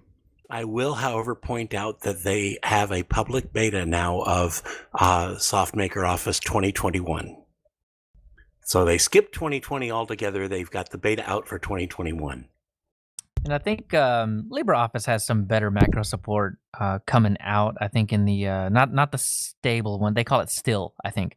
So in 6.4, I think there's better macro support. Not that it would make any difference or fix anything that you've run into, but it may be worth a shot just to load one up and just see how good or bad or not changed it is. Yeah, and that's actually one thing as we do with our installation procedure for new computers is we take off the stock Mint version of LibreOffice, because it's quite a bit older. I want to say it's like maybe 6.1, Yeah. maybe even older than that. And we install the Flatpak version, which is usually current or very close to it. And so yeah, we're running 6.4 right now, just particularly because of the macro issue. Just seeing if that gets resolved. Well, hopefully it does. I know they're putting a lot of work into it, so I really do hope that one of these days it'll be 1-to-1, and then you won't have to worry about what word processor or spreadsheet thing you're in. Yeah, for sure. It's so close. It's very close. So, closing thoughts for the audience. Someone that is looking for an alternative to Windows, maybe something that could be faster, could be more secure. What do you say to someone like that? Well, basically, Linux allowed us to take back our IT from third parties. Linux, if we did not have the Windows, the VMs to work with, for our design software, we could have a brand new computer up and running in less than an hour, fully functional. And for Windows, we're talking a day or two with, because we're not just sitting down and doing our computers. We're doing other stuff. We're answering the phones. We're helping other people out in the office. So it's really given us a lot of time back to us. And in the business world, time is money. And if you're doing IT, it's taken away from something else that you should be doing. And with that, the stability of Linux and the allowing you to control when you do the upgrades, and then the fact that your upgrades don't break your system, or at least I have not seen it yet with Mint. That is completely a game changer, and it's really changed the way we've looked at our IT in the office. That's awesome. I know that's something that Clem takes very seriously, the stability of the operating system, because we had mentioned the ZFS thing where he doesn't. We're not going to see it in Linux Mint 20 because he wants to see how stable it can be. That way, people like you that are running it as a piece of software on a piece of hardware for a business, you don't want to have to think about any of that kind of thing. So it sounds like, from a certain point of view, you're through with paying for operating systems, and now it's time for the operating system to pay you. That would be exciting. Anyway. Yeah. Well, Eric, we've made it to the end of our grilling session. So if you'd like to stick around, we'd love for you to stick around. But I know that we've taken up a huge chunk of your Sunday, so feel free if you wanna sneak out here. You absolutely are welcome to. Well, And the brats tasted really good too. You got an exceptional grill going. Well, I definitely appreciate you guys letting me on the show, and your questions weren't that hard to answer. So if you got any more questions, you can always fire my way. Very cool.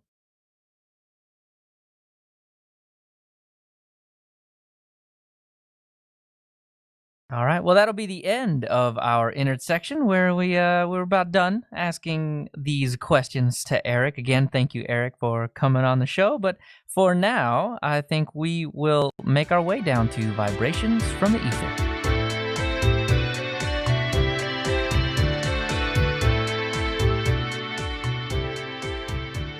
So in our feedback section, we have Michael writing in, just saying, thanks for getting back to me. Looks like your site is showing as secure now. I think.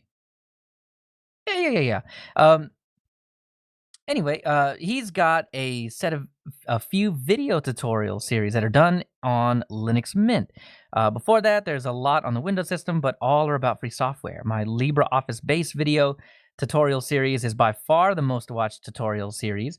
Most people who watch the videos seem to enjoy them. He has a few haters, but they are far and few between. I'm interested to hear what the mintCast team thinks of my videos, so I'll be listening for that in your next show. So, Michael, I'll have a link for anybody that is interested to take a look at all of that. But I wrote back, I appreciate you keeping an eye out for the security. Thanks for that. It was an image. The image is what broke it. We fixed that. I've watched a couple of your Vim videos, and I think I'm hooked. I've been meaning to learn more about Vim, and this might be just what I need to make good on that. Thank you for producing them. The is really just icing on the cake. I asked him a question I haven't heard back just yet, but this was yesterday, so I'm not in a rush. But I asked him what made him choose Mint. So Michael, if you're listening, I might threaten to bring you on the show as well. But either way, those Vim videos really actually are pretty good. So if you are learning Vim and want another resource, Michael's stuff is fantastic. Go check it out. Definitely check that out. You say he had a video on the SSL certificates as well, or was he just responding to that? Yeah, he was the one that brought our attention to the fact that our padlock had a little yellow exclamation point on it, and it was showing mixed, I think is what it was, where everything on the site was secure except for the image, which was not secure because it was being pulled from a different website that was not secure or was not encrypted. So yeah, your browser will complain about that. And please drop the link in the show notes, Leo. Will do. So next up is Jim Daldry. He said, I'm surprised that with all the old timers that occupy your show, nobody thought of the immutable flag. Back when I was Linuxing with a compact laptop with the ATI Rage Mobility 750 graphics, suspend was a non-starter and hibernate took just as long as turning the unit off and back on. So it was restarted every time I used it. I was on Roadrunner at the time, and their DNS was horribly slow. So if you brought up Yahoo Mail, it would take a minute or more to load because of all the little files it had to look up and pull in. By going to the etc resolve.conf and changing, or resolve.conf file, and changing the DNS entries to OpenDNS, you could knock 45 seconds off the minute. Problem was, when you restarted up for your afternoon mail, it would be back to Roadrunner because Network Manager would overwrite the settings. So he has a command here, sudo chatter +i etcresolve.conf. Problem fixed. So that was his email, and I just wanted to jump on the chatter thing. That chatter is fantastic. It does way more than just making files immutable, but immutable files are awesome. If you want a file to never change, ever, you slap this attribute onto that file and no one can change this file, which is pretty fantastic. So the chatter command is really what you need, and that is change attributes. And it's talking about files because everything is a file in Linux. So changing the attributes of a file, you're doing +i, so to add the immutable bit to it, and then you just tell it what file you want. Fixed. That's pretty decent. Thank you very much, Jim. You could also use Network Manager to set the DNS, so that way it doesn't change every time you restart. Exactly. Yeah, and I think back then there may have been some issue with that for some reason. But yeah, that is probably the easier way to do it right about now. But just in case you got any other file that you want to never change, Chatter will hook you up. So next up is Bill. This is the same Bill from last time. We talked about pixelprivacy.com, and he just says, thanks for sharing the link. You're welcome, Bill. Next up is Mike F. He said, and this is one that I think we actually missed on the last show. We were meaning to do it, and then we didn't do it. So we're just adding it on to this show. He says, I tried the new Ubuntu, and so far have no significant issues. However, I'm very miffed that Canonical seems to have deprecated the mini.iso installer by hiding it and referring people to the new live server installer. Moreover, I found the latter has a major bug for me. The cursor goes crazy on the weirdly worded partitioning screen, and I can't get past it on real hardware or in VirtualBox. Anyone else see this behavior? So I tested out Ubuntu for Biddle, and I didn't have any issues with it. I installed it on a HP Stream, which had the weird partitioning issue, not the same as yours. It was one that I had on Q4OS, where you had to be particular with how you set up the partition. And then I also installed it in VirtualBox as well to give it a play on my laptop. But nothing. I did not see those issues. If Mike, if you could send us some screenshots, maybe, unless someone else saw this issue, send us some screenshots about that, and maybe we can help decipher what's going on.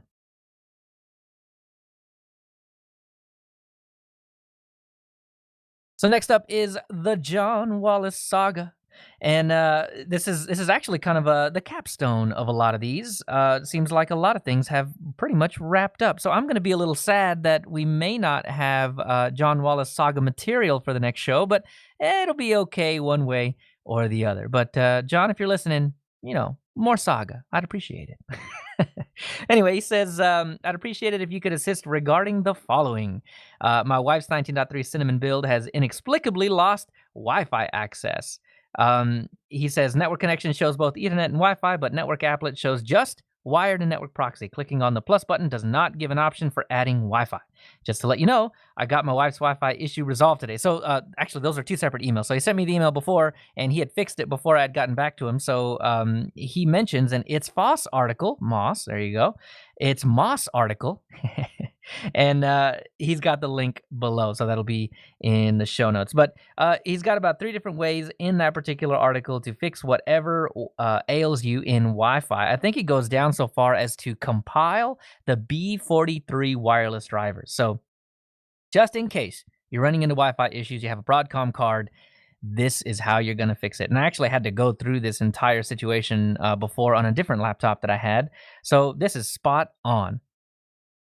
He had another message, and he just said, quick message to let you know that the kernel tweak issue has been resolved. So this is the one where he had sent us an email in and said that for some reason he would change some of these kernel attributes and then reboot, and they would be gone.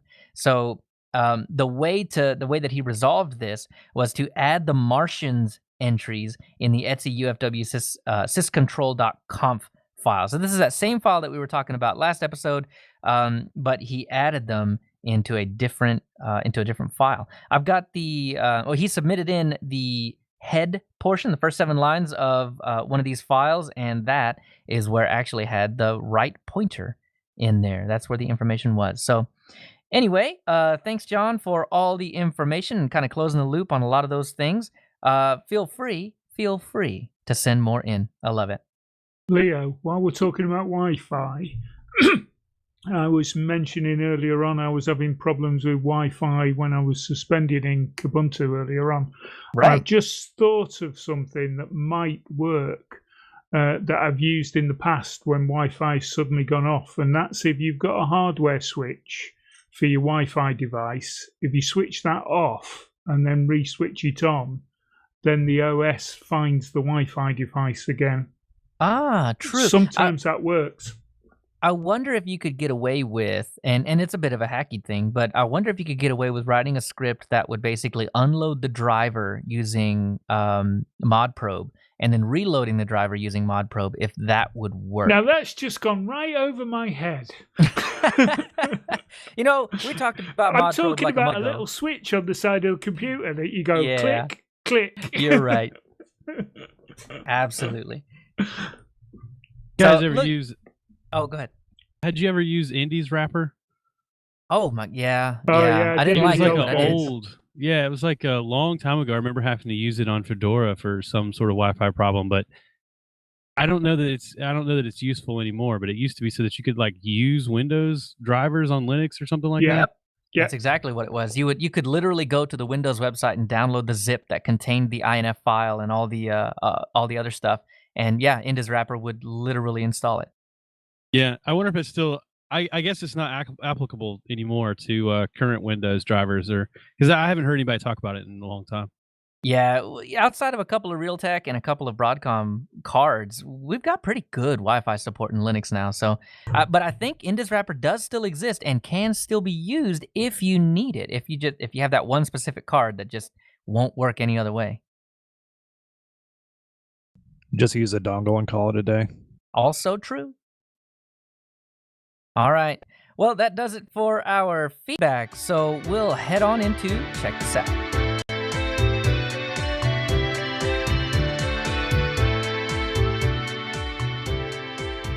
So in Check This Out, I wanted to put some feelers out there and ask Eric what he would like to throw into this section. So Eric, please let us know.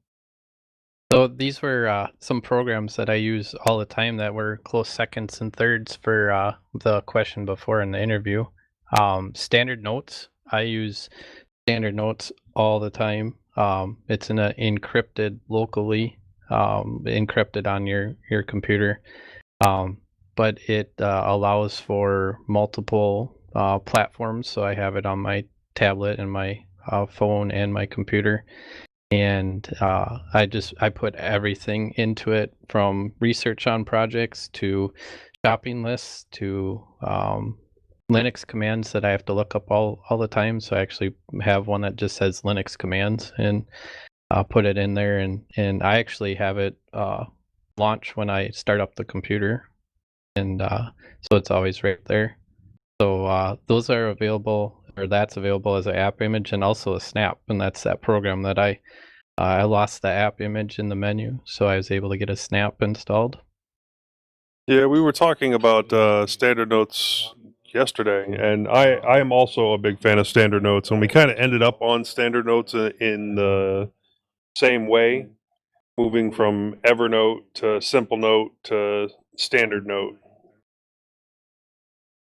Yeah, that was definitely my progression on it, and I really like standard notes. I think I'm gonna stay here, and I bought the package that unlocked a little bit more of the features, but it's pretty functional in the free version. Another program that I use all the time, I mentioned how much I use PDFs in a PDF shuffler, and that program allows you to graphically assemble and rearrange PDFs from a page-by-page standpoint. So if you're putting multiple PDFs into one document, that's a nice little program, and that's available in the Mint Software Manager.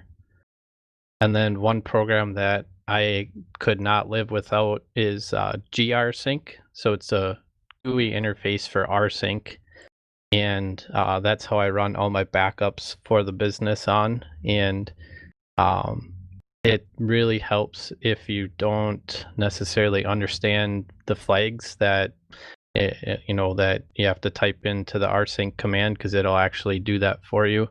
And the biggest thing that I found with it is if you have maybe not real straightforward file paths, because we have a NAS in the office, and we have Samba shares on that NAS for our projects and marketing and admin folders. So to navigate to that in a command line was really clunky and hard to understand. And the GUI interface made that you just browse to it. It's a simple operation. And so again, that's available in the Mint Software Manager. That one is really cool, and I recommend it to just about anybody that's getting into rsync that doesn't really understand the command structure of rsync, because grsync will provide that to you. And if you never want to look at rsync ever, you can still use grsync, and if you want something to happen on a schedule, you just take what grsync gives you as far as the command goes and slap that straight into cron, and then whatever job you want happens every day or every week or every weekend or whatever you'd like. So it's really, really useful for that. I agree. So a couple of suggestions from me and from Londoner. So first up is CMUS. So if you're listening on the live stream, you've heard music this time. It was CMUS, a C music player that runs directly in the terminal. There's no fancy pants GUI to this or anything like that. This is absolutely a lifesaver for me and the stream. So if you really just like music and you like listening to it in the terminal instead, CMUS, give it a go. It is totally worth your time to install. It is in the Ubuntu 18.04 repository, so absolutely no reason to have to go out and get a PPA or anything fancy like that. Just apt install CMUS. Good to go. Now, Londoner had given us a couple of different things that I wanted to throw out here. Number one, the Commission for the Enrichment of the French Language has recommended the use of, and I'm going to butcher this, audio à la demande as a replacement for podcast. So audio on demand. That is what they're moving to. So please, any hate mail on the way that I pronounce that particular phrase, leo@mintcast.org. Thank you very much. And also from Londoner, Boot ISO, a CLI tool that makes bootable flash drives for Linux and Windows. So I know there's Whoa USB out there that you can use, but if you want to give a different software and opportunity, boot ISO. Seems like it's easy enough to just boot ISO, the ISO you want, the flash drive you want, and you're done. So really easy to figure out. Got the link for that in the show notes. Moss, what do you got? Well, that's a good question. What do I? Oh, you mean? Oh, here we go. Ubuntu Shop is the new home of Manjaro Book AMD Ryzen. They also have Mint Book and Specialist computers. These are all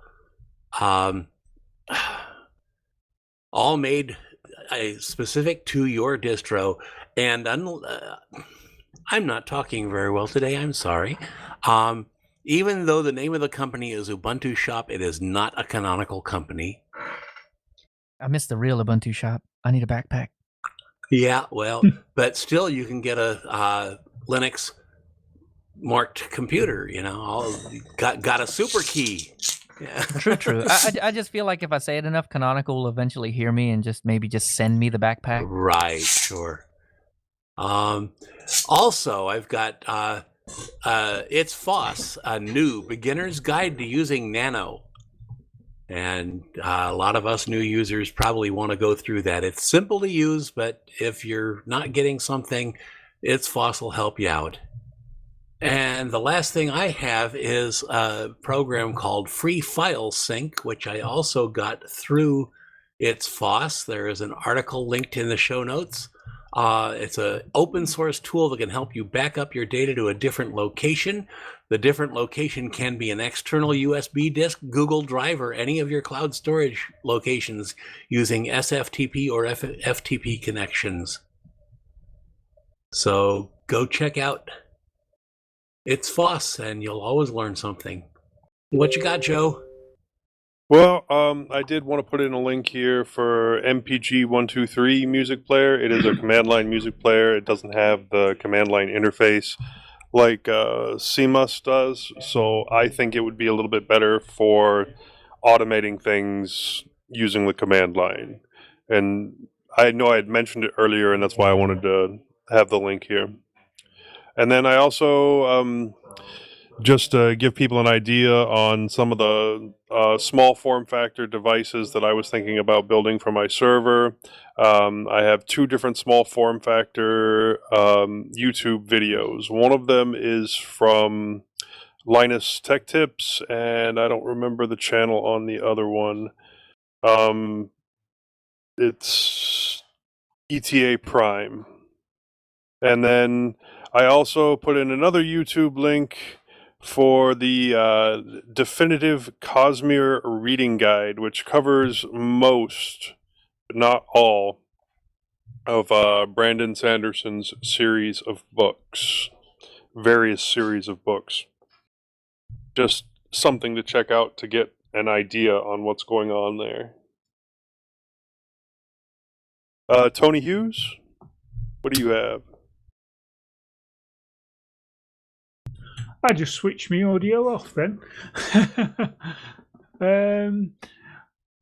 As we're all in lockdown to a certain extent, depending what part of the world we're on, a lot of us are using teleconference software, and the big one that a lot of people are using is Zoom. But there are alternatives out there, and the one that my lug uses is Jitsi Meet, and it's a web-based browser tool that enables you to do video conferencing. They've also got mobile apps, so you can use it on your mobile device as well. And I've put a link to the show note for that. It is fully encrypted video conferencing. I do believe also it's open source, but I may be wrong on that. But it is an alternative to Zoom, and you don't have to actually download anything to access it. So check that out if you're looking for an alternative to Zoom. And yesterday when we were having the pre-show meet, we were talking about open source software that you actually pay for.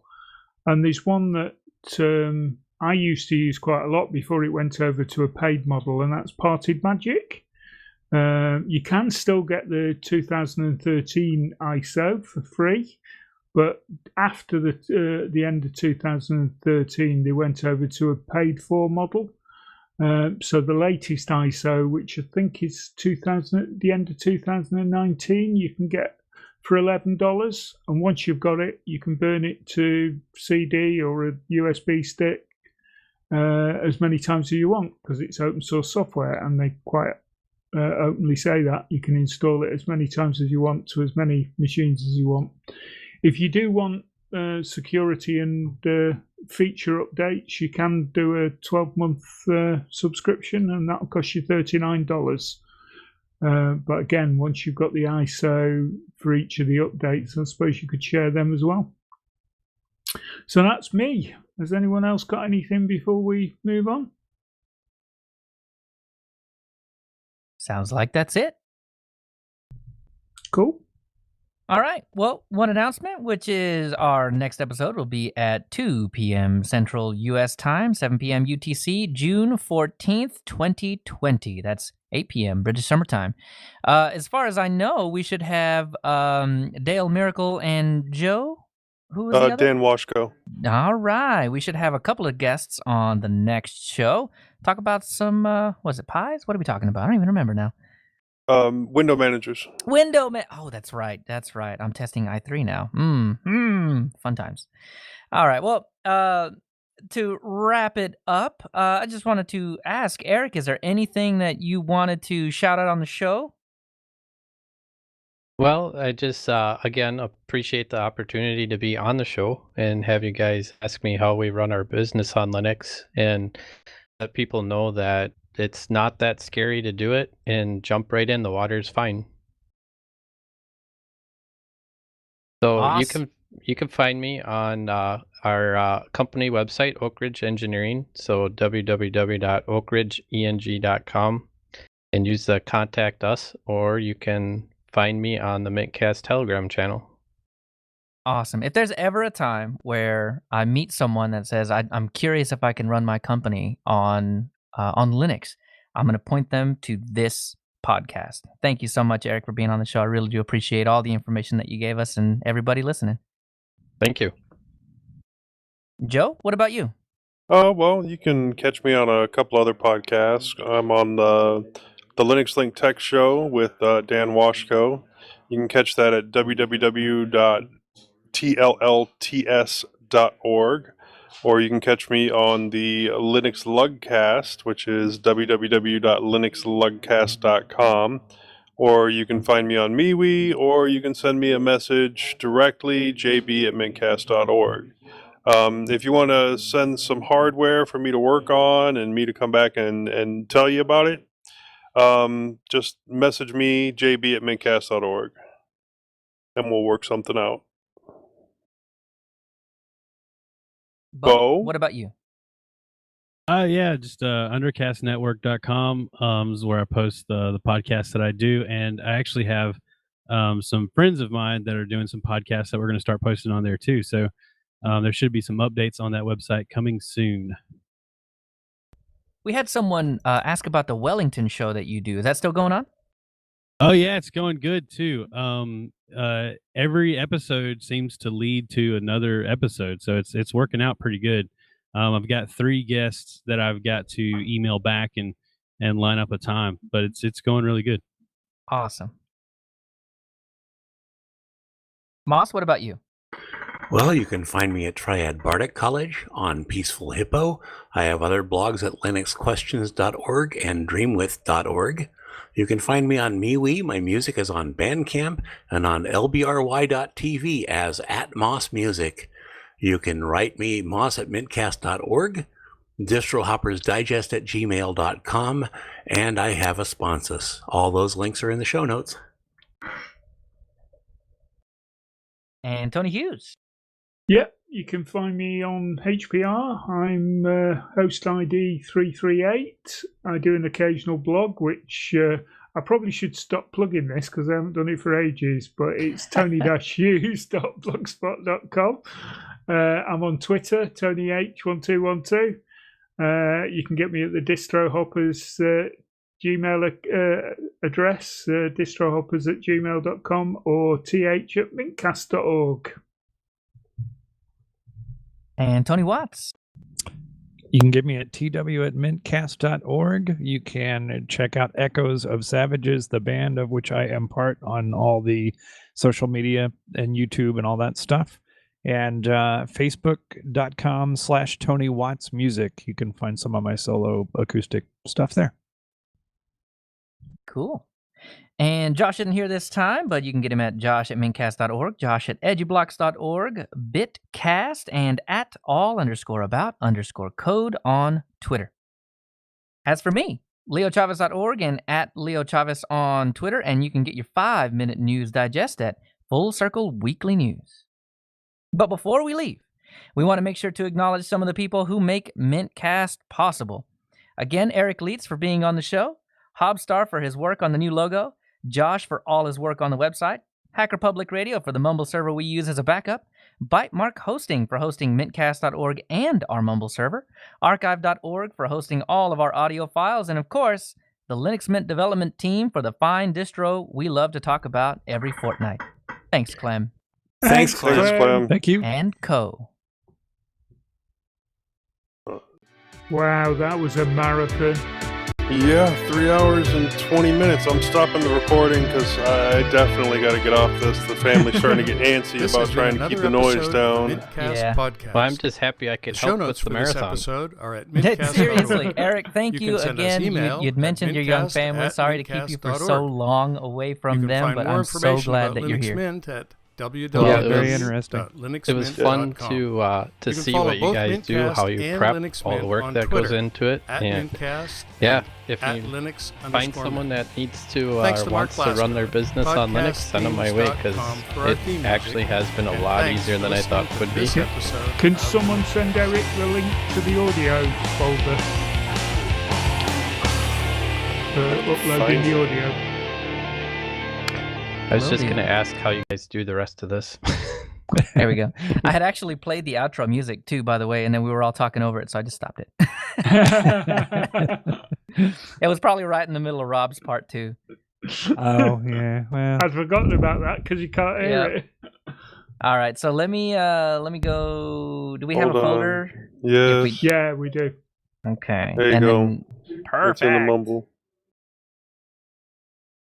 Very cool. So yeah, Eric, just click on that. You should be able to just drag and drop your file inside of it. Just make sure it's editable. Hey, Leo, I've got Oh. a problem. Hold on. Eric, we never told you how to export the thing. So, Nope. All right. So stop your Audacity. Just click on the stop button if you haven't already. Yep. And then go to File and Export and Export Audio. Now, that's going to okay. try and do it as a WAV file to begin with. So first things first, down at the bottom, you'll want to choose FLAC as the type. And you want, what is it, guys? Quality is 8. Yeah, full quality 8, 24 for the bitrate. 24 So the bit. There we go. highest on both. Is Yes. is Yeah. that link going to give him permissions to I'll double drop check it on here? it for us. Okay. And then up at the top, before you save that file, you'll also have to tweak. It still says WAV up there, so tweak that to FLAC. Okay. Save that wherever you feel like, and once that's done exporting, well, you can just drag and drop it into Google Drive. My problem went away, Leo. Don't worry about it. Yay! See, I know, Moss, if I leave you alone for long enough, you just figure it out. Well, it was looking for my Audacity file in the wrong folder to export it. Oh. See, and that's something I have to deal with all the time because I do, well, lately there was 3, but I do 2 different shows, and so it always remembers the other folder because I'm always working on them in between each other. So, yeah. I was looking Lots. for it in home, and I'm going, wait a minute. I did better than that. Yeah. Well, somebody might be coming by to buy another one of the Skull Candy Crushers. Nice. Eric, I'm putting the link to the editable folder in the Mumble. Okay. I've made it that link, so if you've got it, you can edit that folder, so you can add things to it. Yep, I've adjusted the whole folder behind you, so we've Oh. both double checked each other on that one. Yeah, sorry about that, Leo. No worries. It's perfect. This way it'll work. It will work. Well, for those of you guys still listening on the live show, because I haven't cut it off yet, thanks for being here for it's a long time. They don't normally go this long, but appreciate you guys sitting in there and listening to us ramble on and on and on and on and on and on and on. But yeah, you guys make this show possible, so thanks again. Well, the Audacity recording's 3 hours 18 minutes, and the live stream went live before that, so they've probably been here for 3.5 hours. Yeah, at least. After it cuts over an hour, it just stops telling me how long it is. It says 3 hours, 2 hours. I can't even think of one section where we really dragged it out or anything. No, I think the Wanderings was bigger than most. It's because all of us are here. Yeah, that's true. Except Josh. Except Josh. and he'll be back. He will. I can't wait. I need to hear some pie stuff, man. And you think we can twist his arm to be on for about 30 minutes on the next show? Because we're gonna be talking about. Well, no, we won't talk about pies then. I think he did say K5. he wants to try and come on the next show. Okay, cool. Because that's with K5, right? That's who we want to do the pie episode with. K5TUX, yeah. If we could switch that from a full-on pie episode to another interview episode, because I think it would still be interesting to talk to K5TUX just about, ham and Linux. Because he is the guy from Linux and the Ham Shack. So I've got that's cool. I've got oven on my brain because of the fix that I did, and I'm just like, delicious ham, yeah. Yeah. I had a buddy of mine that works with me. We were talking about Linux podcasts, and he didn't even. This was like when we first kind of introduced ourselves to each other, and that was the first show that he told me to listen to is Linux and the Ham Shack. Nice, very cool. I'm gonna go kill the live stream real quick while y'all finish up. My upload is going really slowly. I wonder if I had some settings wrong. No, mine's going slow too. Okay, my screen says yours is here, Joe. 40 minutes. Did it finish? Yeah. It did It's go saying slow. yours though. is there. I've still got 2 minutes left on mine.